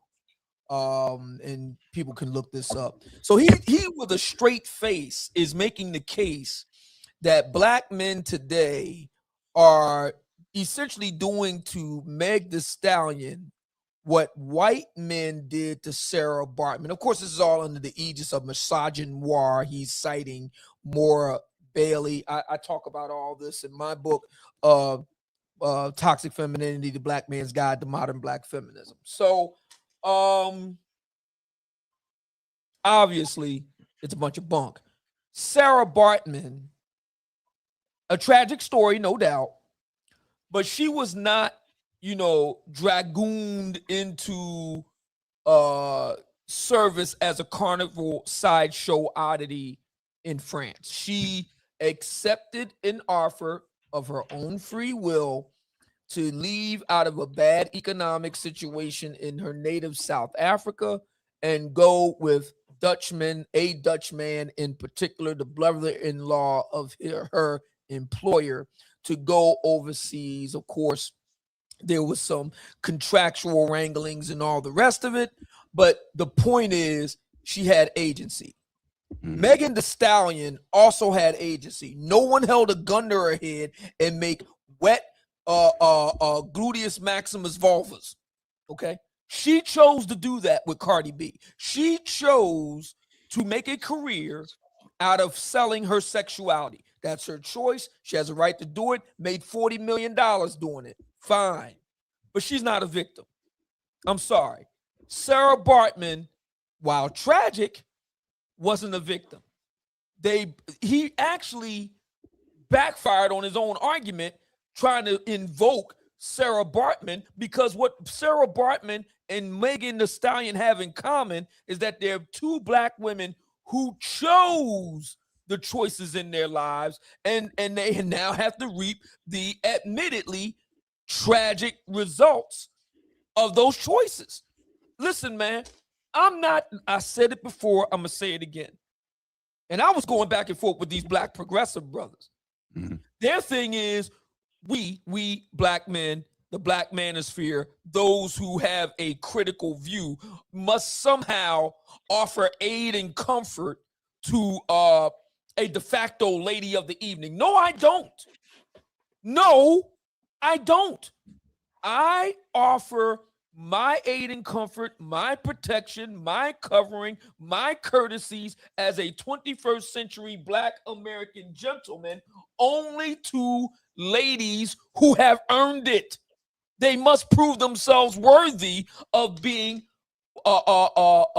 qualifying for me to open the door for them, for me to lay down my jacket, they can walk over a puddle, for me to be generous. I don't just give that out to any feral female out on the street. No. So I say it again. These ladies have every right to live the lives that they choose. But with choices come consequences. I keep saying it. I'm going to keep on saying it. They think that it's one way when it's the other way. It's that simple. All right, so fellas, we got just some short stuff to react and respond to, and then we're going to kind of close things out. And we mentioned it before, ladies, they're thinking one thing, and this is really the reality. Thompson cheated on Megan Thee Stallion. Oh my God, who would have ever saw that coming? And I'm being facetious. First things first, she's not responsible for him cheating on her, but it's a few things that we got to go through. She put her business out there, so I'm definitely going to dissect it. When you talk about a person having you around their family and getting cold feet and things like that, you their girlfriend. they supposed to have you around their family. I would think it's very odd if y'all weren't moving in a direction where he wouldn't have you around their family. That's very natural. Secondly, you dealing with mood swings from a man is the same thing as him dealing with mood swings from us. And don't make you a victim. When you with a person, you with them through the good, the bad, and the ugly. As I recall, throughout the duration of their relationship, even during her trial, she mentioned that she was stressed out, going through things, still seeing a therapist, this, that, and the third. And so I'm pretty sure that those things followed her home. You were supposed to hold him down. You were his girlfriend. Now, you're not responsible for his behavior, but all of those things are things that come along with a relationship. It does not make you a victim. However, in this conversation, I have noticed a few other things, and it's not about Megan and Klay at all. It's about the others, the ones who are tapped in. Some about y'all thinking that y'all favorite bad bitch is supposed to be a bad bitch to a nigga when he's playing her very, very fucking regular. And what I mean by that is y'all do it all the time with every girl y'all like. I don't care if it's from Sierra to Cardi to Clarissa to Remy. I don't care who it is, including Megan. Y'all always seem to love a hierarchy to put these women up above these men that they go and choose and they actively participate with, and they use those men as a weapon to throw in your face about a man you ain't got and telling you how you should be in a relationship. While on the other side of that, their double-minded is saying that they play niggas all the time. Their double-mindedness is literally feeding you the idea that they strict and stumped down, but really behind closed doors, they cooking. Same thing you say you're not gonna do for a nigga. Even though when you go out and you buy your food, most of the time you have enough to serve 2 or 3 other people. Y'all gotta stop thinking that because you like a bad bitch, they can't be regular. Because the same way you go through ups and downs and woes, they going through the same thing. And the only thing you can do is sit there and say, as a woman, I understand. As a woman, I get it. But I'm not going to keep pitting these women above these men like, oh, she's so much better than him, or she don't deserve, or she didn't, ask for this. These women are willingly choosing men who everybody else likes. Klay Thompson has a history of cheating. Where was she the exception? I think y'all need a reality check. Instead of saying all men cheat and trying to go and maneuver a different type, like that's a compliment, saying, oh my gosh, I changed my type, because that's also an insult. Maybe y'all need to self-reflect and be better people and like better things and be attracted to better things, because the things that you are attracted to, you're literally asking for destruction. So hear me out here. I was a professional athlete and I was a dog when it came to, not as a player, but when it came to the women. Okay, and I say this not because I'm reminiscing or I need to boast, whatever. Most people that know me know this, but I was in the streets, okay? But I had girlfriends. I had girlfriends in different cities when I was playing in Europe. I tried to date one person at one time, but I never was able to. And I thought I was pretty mature. But I had all these different personas. I thought I was the cool athlete. I thought I was kind of gangster, kind of hard. Sometimes I'd roll around with that type of energy, depending on what team I was on, who my teammates were. I was all over the bloody place. More importantly, however, I had access to famous women, access to models, access to just regular women who were probably the most interesting, the most intriguing. This in towns and villages, these pretty women, very innocent, very honest. So the whole plethora, the whole range of women, probably just like Klay Thompson does, but obviously he has access to way more. I'm 49 now, so let's be clear. This was when in my 20s and my 30s. I'm married, happily married. My wife's amazing, and I don't cheat on her. Put that on record. If I have cheated on her, come forward and holler at me. Put me on blast. Anyway, listen. All that to say this. I cheat on every woman I've been with. My ex-wife, my ex-girlfriends, my girlfriends in between my wife and my ex-wife, because I didn't have the right woman. I didn't have someone that I thought that I could be faithful to, because in 2 miles, take exit 10 onto Cactus Road. I feel like I was living in a space of fantasy, and I didn't give a fuck about anybody else's feelings. I was immature, I was selfish, it was all about me, what I wanted. And then on the other hand, I would find any reason to cheat. So if I'm with a woman and I feel like she's doing something wrong, anything, she might not be doing anything wrong, that was my justification. We do that as men. We find the fodder, we find the energy. I'm not ratting on us, boys. But some of us are very, very immature. I was very immature. And so my maturity happened because I read and I wanted to be better. I wanted to be a good man. I now see it as a value to be a good man, but I haven't always been a good man in that sense. I've always been a protector, provider, but I remember women will say, I want to feel safe, and I had no clue what that meant. Feeling safe means you're not going to screw them over. You could be out in the streets and they know that you're a good dude. and there's nobody to be looking like, oh, I've had him behind her back. That's feeling safe. And I know what that means now with my wife, because she's the sweetest woman ever. She's sweet, she's kind, she's patient, she's careful, she's considerate, she's loving. She would never hurt a bone in my body. I can, with hands Use down, the right lane swear on to everything. take exit There's 10 no way she onto cheated on Cactus me. Road. And because I feel like that, I know I can trust her, but I guarantee Klay Thompson didn't feel like that. He couldn't guarantee that she'd never cheat on him. Fellas, we had back-to-back clips where both parties are making it clear you cannot act surprised when you aim in certain buckets. So I'm going to say real quick, and then I want you guys to just hop in. If I've watched and seen everything that Cardi B has said about her past and how she moved as a stripper, how she extracted resources from men without their consent, how she carried herself on reality TV shows, how she carried herself publicly, the things and insane stuff that she says, how she's moved while she was married, while Offset and her were still together and even not together and with another man while she's still married. If I then, after all of that, decide to get with her, whose fault is it? Yours. There you go. We get women that see the track record and pattern of a certain type of men and actual men. They get these outcomes. And then we're supposed to run around and act like we didn't know whose fault it is. If you're aiming for rappers, if you're aiming for the men that you know most of the women want, if you're aiming for the men that's cheated on the last 5 women that he's been with, and you are always convincing yourself that you're going to be the one to change him, whose fault is it? Because at least he's walking, as sad and as bad as it is that he's doing something wrong, especially if he's potentially being deceptive, he's being who he's always been. So whose actual fault is it that y'all keep getting into these situations where when men tell you the type of energy that you're putting off, the image that you're living, that you're giving off, the type of men that you're gravitating to, and you don't want to hear about any of those points, you want to be able to have the freedom to do what you want to do, but then you want everybody to view you as a victim and never want to acknowledge that you could have done anything different. It's on y'all. Fellas, what y'all think? I agree. I agree with you. I think it's just a gamble, man. Like I got my own little story. You know, when I was an athlete, a little bit in college, but mostly in high school, end of my year, 12th grade year, up into freshman year in college and stuff. And I mean, at that point, I didn't get it. You know what I'm saying? They didn't dawn in on me. I saw a girl come try to talk to me. It was like, well, like, why do you even try with me? Like, I just hit your friend. And I hit a couple of cheerleaders that, you know, I hit them. Like, what do you want from me? You know, we can try, but like, if you think I'm about to, like, what do you expect?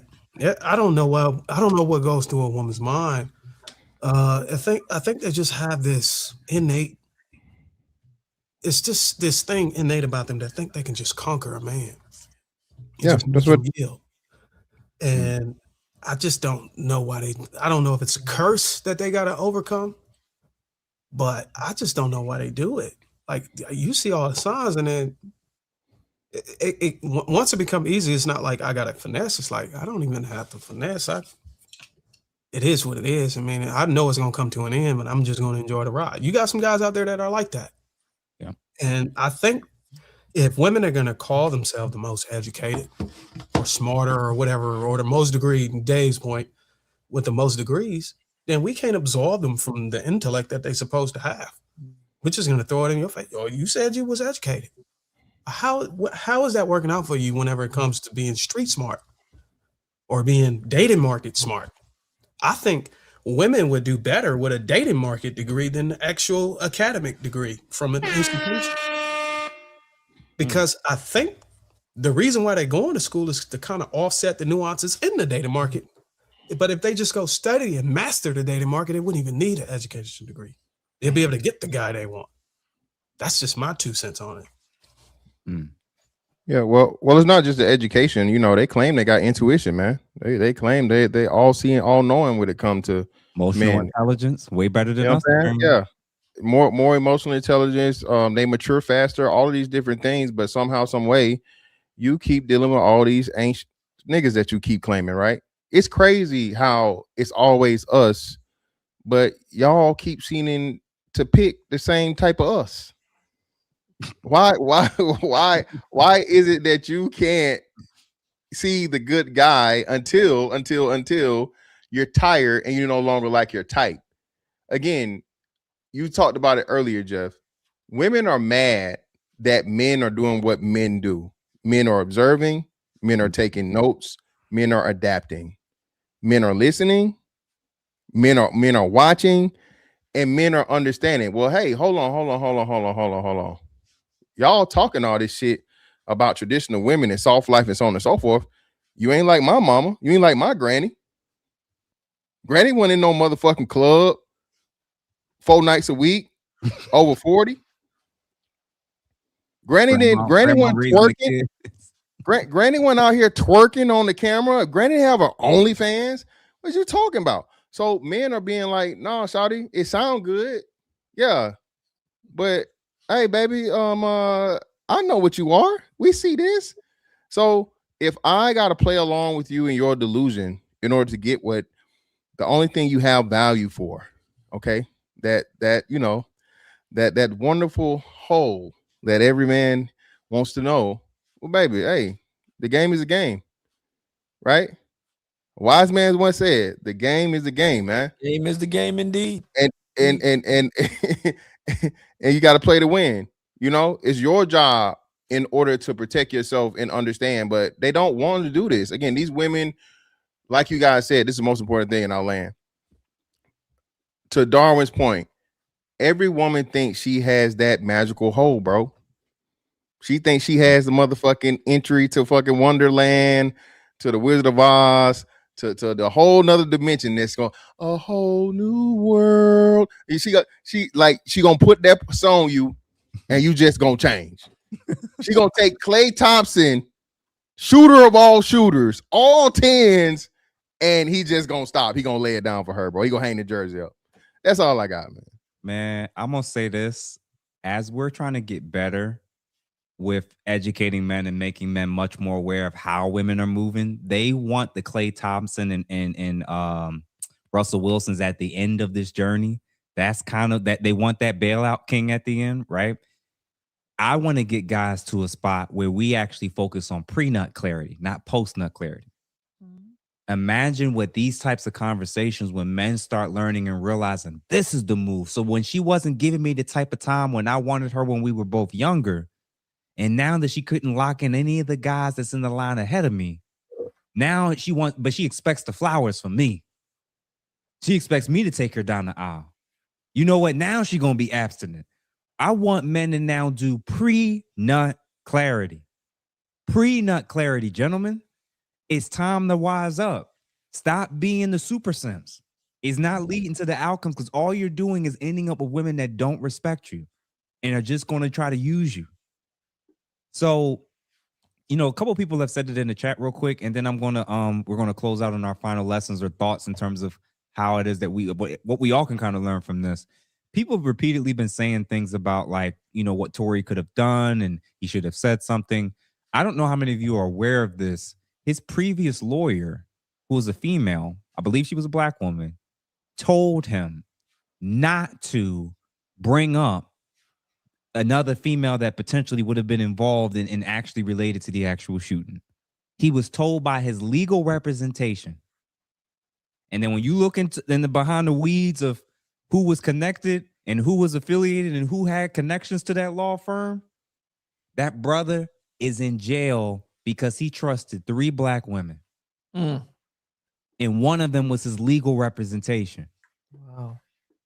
So the That days quit, of like Jeff, that quit without giving him ample time to get new counsel. Yeah. So for all y'all that don't know that, he trusted multiple black women to do the right thing. And that's why he's in this position that he's in now. Wow. All right. So, what Dave said earlier, I'm gonna put this up. Somebody said, I am Bay Lewis. Most dating problems would disappear if people were honest up front. If you're not looking for commitment, just say it. I want consistency, fun, trips, dinners, gifts, but I'm not in a place to commit. That clarity lets women choose instead of guessing. Saying you want something serious and then moving the opposite way creates confusion and resentment.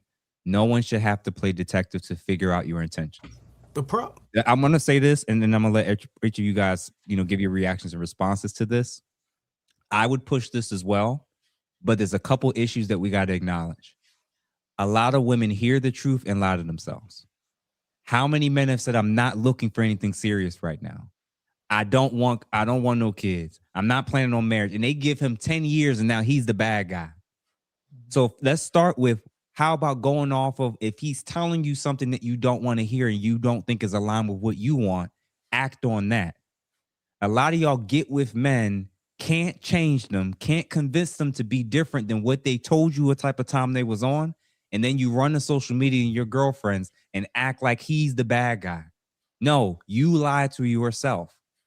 Number two, when it says saying you want something serious, then moving the opposite way creates confusion and resentment. I'll agree. However, caveat, sometimes men will change their perspective of you once they learn and see the real you and not your representative. A lot of y'all put on y'all representative long enough until you get the ring, till you have a child, till y'all have had sex, till you've done and gotten access to certain things. And then when he sees the real you, he realizes he does feel differently now. Of course it's going to be confusing. Of course you're going to be resentful, because the version of you that he now sees is not one that he can do life with long term. So yeah, we need to push men and women to be more honest up front, but you actually have to honor it when people put it out there, stand on it, and don't be shocked and surprised when you move in a way that's not. I'm going to tell y'all this. Every woman that posted something about Megan-Klay Stallion over the last 48 hours, the last 3-4 days in the pro, every woman that said congratulations, Cardi being pregnant while she's still married, every woman that was posting and saying shout out to Jada Pinkett Smith, encouraging Ayesha Curry, men are shifting because of what you're doing, your behavior. So if you're confused now, it's the red pill. No, it's your behavior. He's just aware of it now. Darwin, Dave, Mumia, and then Mr. Fantastic to close us out. Fellas, if you see any woman out here talking about being upfront and honest, saying state what you want to do up front before it get, ask them about the damn divorce rate. Until you see the divorce rate go down significantly, this conversation don't even need to be had. Because if the woman can say from better or worse, sickness and health, death do us part, and marry you, and that's not a sure thing that you're going to stay married, then you reserve the right to, whenever you decide that, look, you know what, I don't think this is going to work, I'm going to peel out, or I'm not going to be monogamous, or you reserve the right to continue to do that until you see different, because we are giving these women state endorsed contracts, and that's not even a sure thing. With a man of God standing in between us, giving us obligation under the spirit, it's still not a fucking sure thing. So how dare you ask us to be transported up front and negate our autonomy to reserve the right to be able to make a sound decision later when we don't see that it's going to be fitting for us, when y'all are doing it at a fucking astronomical rate with the fucking marriages. Y'all are literally broke the system whenever they allow no fault. Overnight. I think there was a story on fucking what network was, I don't know what network it was, but these women were rushing to the fucking courtrooms in droves whenever the decision made, just to file a fucking divorce. And all of the women stood in front of a clergyman or a man of God and said, till death do us part, sickness and health, and all these other things. You reserve the right to be able to exit, change your mind, do whatever. Then y'all are claiming postpartum issues and stuff. You got to find a new wife, her mind, her body. No. Don't tell us to be upfront if y'all can't be upfront. Y'all don't want to stay loyal and obligated to the terms, then we ain't. You can't expect us to. because I'm telling you, we got to protect ourselves. The only protection we got is being able to set the terms of the relationship. Once we get in a relationship with you, it's over. Once we sign a contract, it's really under your terms. That's just how we're dealt with as men. So yes, man, if you feel like, hey, look, I don't think this is it. Fuck what you said before. Just tell her, hey, just commit. Hey, look, what I thought going in, you know what? I had some expectation about us, about you, and it just didn't work out. Maybe this ain't. Never feel bad about that. That is your safety net. That's the only thing you got. Because if you have any fucking second thoughts, bro, get the hell out, or either put a pause on it, and that's real. What about you, Dave? The thing about these things is it's a catch-22 on several levels. The first thing is, how can I put this nicely? I can't. It's amazing how they have these long laundry lists of things that they feel entitled to when a guy says, hi, my name is, are you a provider? How much money do you have? This, that, and the third. If we were sitting up here and this was Bizarro World and a woman came up to us and we're like, hey, can you cook and clean? Do you understand the importance of children? How, what's your body count like? We'd be all types of misogynists, this, that, and the third. Divorce parties are going up. Now the divorce rate is going down because the options out here are real bad. And I will tell anybody, nobody on this dais is perfect. Everybody has made mistakes. Now that we've gotten that stupid mess out of the way, let's talk about the fact that you want to make sure, and if this doesn't apply, let it fly. You want to make sure that when you look at your stories, that people can see you in Dubai thotting it up, even though we already know that you were a porta potty, a flown in porta potty. We also know that there is a reason why there has never been 20 seasons of Basketball Husbands. But again, there is 2 sections in the league when it comes to where women sit. One section is for the wives, the other one is for the thought pockets, aka the side pieces. At some point, you got to stop acting so damn delusional and realize that what we're trying to tell you is there are 4.3 billion holes on the planet.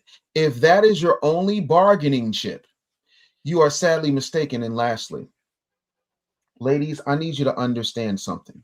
We can like something all day. For the other than Darwin, because he's such a good man. We've all been to the strip club. We've all seen something that we liked. I never said, "Oh, you know what I want." Bro, I've been to the strip club. Oh, I'm sorry. I forgot. Before the Reformation, Darwin. I forgot about the Reformation. But we've never said to ourselves, "Damn, I like Twerkles the Wonder Thought. I want to bring her to meet my mama." Those are 2 different things. The difference is y'all lump everything and everybody together. And when we point that out to you, well, you like this, and you like what I like versus what I want to have for the rest of my life are 2 different things. The difference is, as long as we are able to move up, our value goes up as we move. RIP Kevin Samuels, and your value goes down in the sexual marketplace. So y'all are the quickest ones to say, well, that's just how it is. Well, guess what? How it is isn't always how it is, because Beyonce was telling y'all to the left, which was written by a man, while she was rubbing her husband's back on a yacht that had a helicopter pad on it. Cardi B was doing all this, I don't cook, I don't clean, but got that ring and was cooking. Megan Thee Stallion told you that all you needed was WAP, but there's 4.29 billion other WAPs. And some of them you could throw a hot dog down the hallway. So forgive us for being discerning at this point. And if that makes us, because when we point these things out to you that come with accountability, then all of a sudden we're sassy. All of a sudden, we don't get it. All of a sudden we're trying to hold you down. And it's the patriarchy. I'm sorry, historically speaking, has the Black community had a patriarchy over the last 65 years? I don't think so. But again, you guys continue to do this and cheer on your sister who you didn't give a goo-gow fart about with Moneybag Yo, Tory Lanez. Again, no. And again, I'm not sitting up here saying I'm perfect, but what I am saying is I'm not going to elevate somebody to Mother Teresa sainthood status who was just talking about, and when the beat drops, you know what it is, body, yada, yada, yada. No, we're good. Thanks. Full stop. Obsidian, and then Mr. Fantastic to kind of close this out. But I was going to say this real quick. Everybody who's so bothered by us even talking about how women in this community and American women specifically are moving, I got a question for y'all. Do you want your daughter or women or sister or mother to be at the end of this line? Let's just, because when you say it doesn't matter, it's not an issue. There's nothing wrong with it. If you had the option to protect your daughter, mother, or sister from being at the end of a line like this, and this is a short list compared to what it actually is it wrong to not want them to go through this?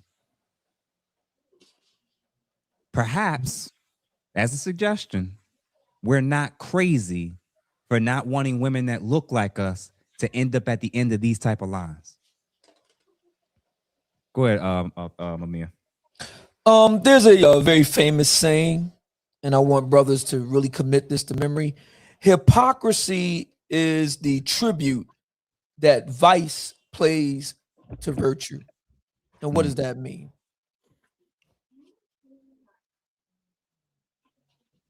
I want a lady in the street and a freak in the sheets. Okay?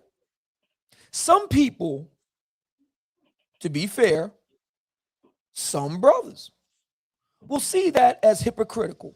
Mumia, you're a hypocrite because you want the freak stuff that the Megan Stallions of the world represents in public. You just want it behind closed doors. Yes, I do. Not at this age, is it, Ali? Yes, I do not want my lady to be presenting all of her things out there for public consumption. I want it at home only, for my eyes only. And I will proudly wear the hypocrite hat over what the alternative is that we've been discussing all night. So hypocrisy is the tribute that vice pays to virtue. A sister that conducts herself as a lady in the streets gets my respect. If she's able to channel that into the privacy of her and her man's home, that gets my respect. On the other hand, if a sister chooses, and it is her choice, if she chooses to be a hoe out in the street, that's fine. But I remove my hand of protection on her. All bets are off. We're talking about the grand bargain of any civilized society. And the ladies don't understand something. Now, and I want people to really think about this. When you remove the social contract, when you remove the code by which men, because let's be clear, codes are for men. When you want to smash the patriarchy, you want to get rid of respectability politics, what you're really doing is you're removing the guardrails from men. Let me tell you something. They call it the Wild Wild West for a reason. Okay?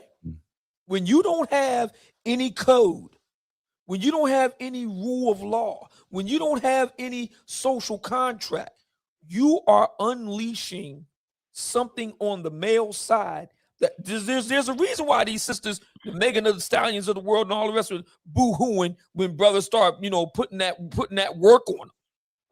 Okay? So what I say is this, ladies, be careful what you wish for. We've been very gentle with y'all tonight, but there are brothers out there that don't operate the way we do. We have a code. They don't. Just keep that in mind. You wanted the jungle, Megan, and the jungle bit back. Okay? For 10 years, you wanted the law of the jungle.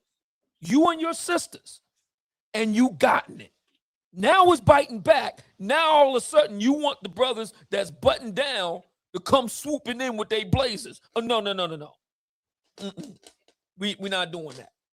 You choose the law of the jungle. You wanted the bear. Okay. All right. I don't know you.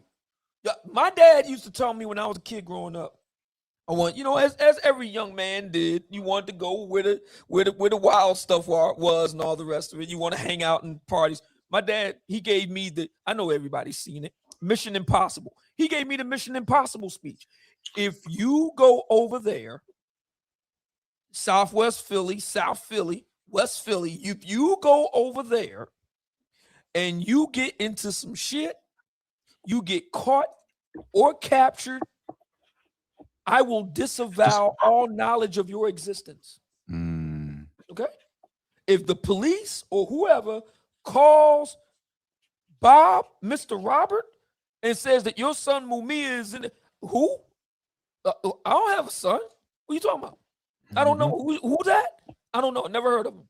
That, brother, that made me sit up and take notes. I'm like, okay, do I really know these brothers I'm about to go out to West Philly with? If some shit go down, can I really rely on them when shit gets real? Oh yeah, that made me rethink everything. I had to rethink my whole calculus. I was like, well, maybe I need to stay home. Maybe I need to stick around in the Germantown area where it's safe. And don't be venturing out there on the other side of Philadelphia where God knows what can go down, because I can't rely on my dad, because he told me, I don't know you. You go over there, you on your own. And I say the same thing to these sisters here. If you want to open that Pandora's box, you talk about you going to go and get with the bear. You talking about you want to smash the patriarchy. You saying that you strong, independent, don't need no man. Cool. I don't know you. From this point on, you on your own, sister. You got it. You on your own. I ain't got nothing for you. I got a question for y'all real quick. And then Mr. Fantastic, please close us out. Do y'all think the patriarchy would have stopped a lot of this? What we see on the screen? Absolutely. The patriarchy would have prevented this? Hell yeah. Yes. Because feminism is what created this. The patriarchies would have stopped this. Correct. They don't want that. This is what y'all want. So keep that in mind when we're trying to prevent our daughters from ending up like this. Because see, y'all don't care. Y'all already cooked. A lot of y'all already know what your future options are. We're now talking to the women that's 28 and under that still have a fighting chance. If you 30 plus still arguing about this with men, you're cooked. Finito. It's over. Black girl magic is now hot girl tragic. It's over. It's a wrap. We don't care. We're not even factoring in what y'all think. We're now focusing on the women that in young girls are still potentially redeemable and still reachable. Feminism creates this, the patriarchy, and even just allowing men to have a little bit more say in your life can actually stop a lot of this. Mr. Fantastic, close us out. Hey man, it was great to be here with you fellas. Wonderful conversation. At the end of the day, this is just a micro of the macro of, unfortunately, the ideology of the current state of Black women. This is the hero or champion and they chose, right?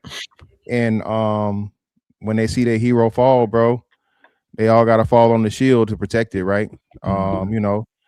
It's crazy to see so many different dynamics as to again, Klay hasn't been proven of doing anything, and as Klay has always done. Klay didn't even comment on this. He's going on about his life. You know what I'm saying? This man, getting prepared, in Cancun, as they say. They didn't even make the postseason. So he enjoying his vacation for the summer and going on about his life.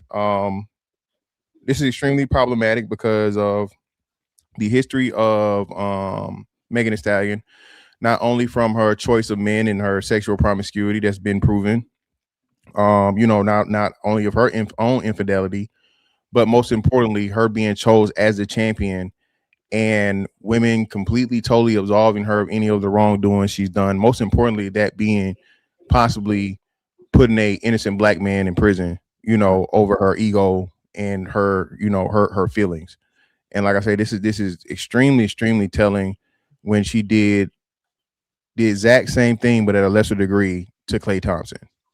She felt disrespected, or she felt embarrassed, or she felt some type of way. And she felt the need to come to social media and give her version of what happened. And now, you know what I'm saying, the man is automatically found guilty and at fault because the women always agree with the women. Shout out to Cam and May. Yeah, man. So listen, fellas, I absolutely appreciate everybody for this panel. Thank you to everybody that's been watching and supporting all the way through this stream.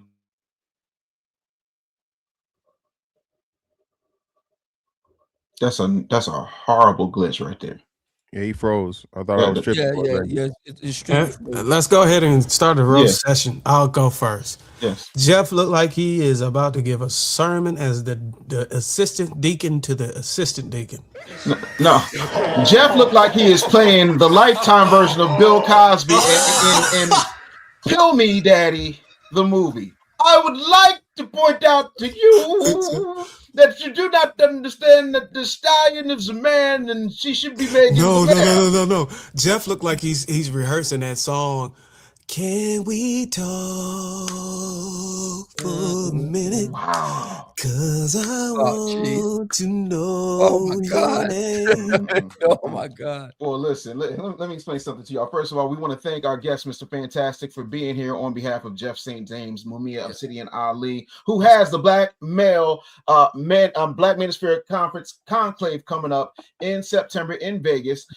Darwin is out here making things better for absolutely everybody. Mr. Fantastic, can you do us a favor before we get out of here and let everybody know how they can reach out to you, what you got going on, all that good stuff, bro?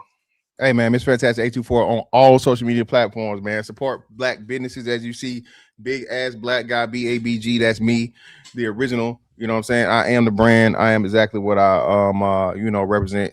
It's not just physical, man. It's mental, it's financial, it's everything, man. Strong black men out here, man. Protect black men, support black men.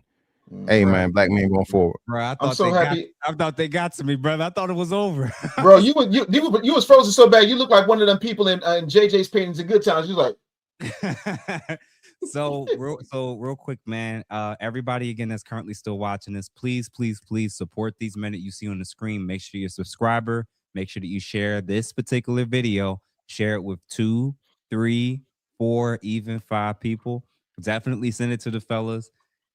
Send it to the ladies at your own risk. But we think that this was just very interesting commentary, and we're excited for what's to come, especially this summer as it relates to the men's table. So if you're, again, not a subscriber, please subscribe. Make sure that you like. Thank you, everybody, and have... let me... Whoa. Just to make sure I do not F this up. You thought you got canceled, didn't you? Super chats, yeah. Jeff was like, damn. Ninja, bro. The WAP was $5 or no WAP. Lost the light skin, good hair. Perception is reality. Meg is gorgeous. I get she is influential, successful, but why are sisters treating her like she is the modern day? Yeah, we saw that one. Yep. Let me just make sure I skim all the way to the bottom to make sure I didn't miss anybody. J Big K, thank you for the $9.99. Good conversation, Jeff. Say it ain't so. Hey, THB in the building. Let me show some respect and support the brothers up here. Appreciate you, fellas, man.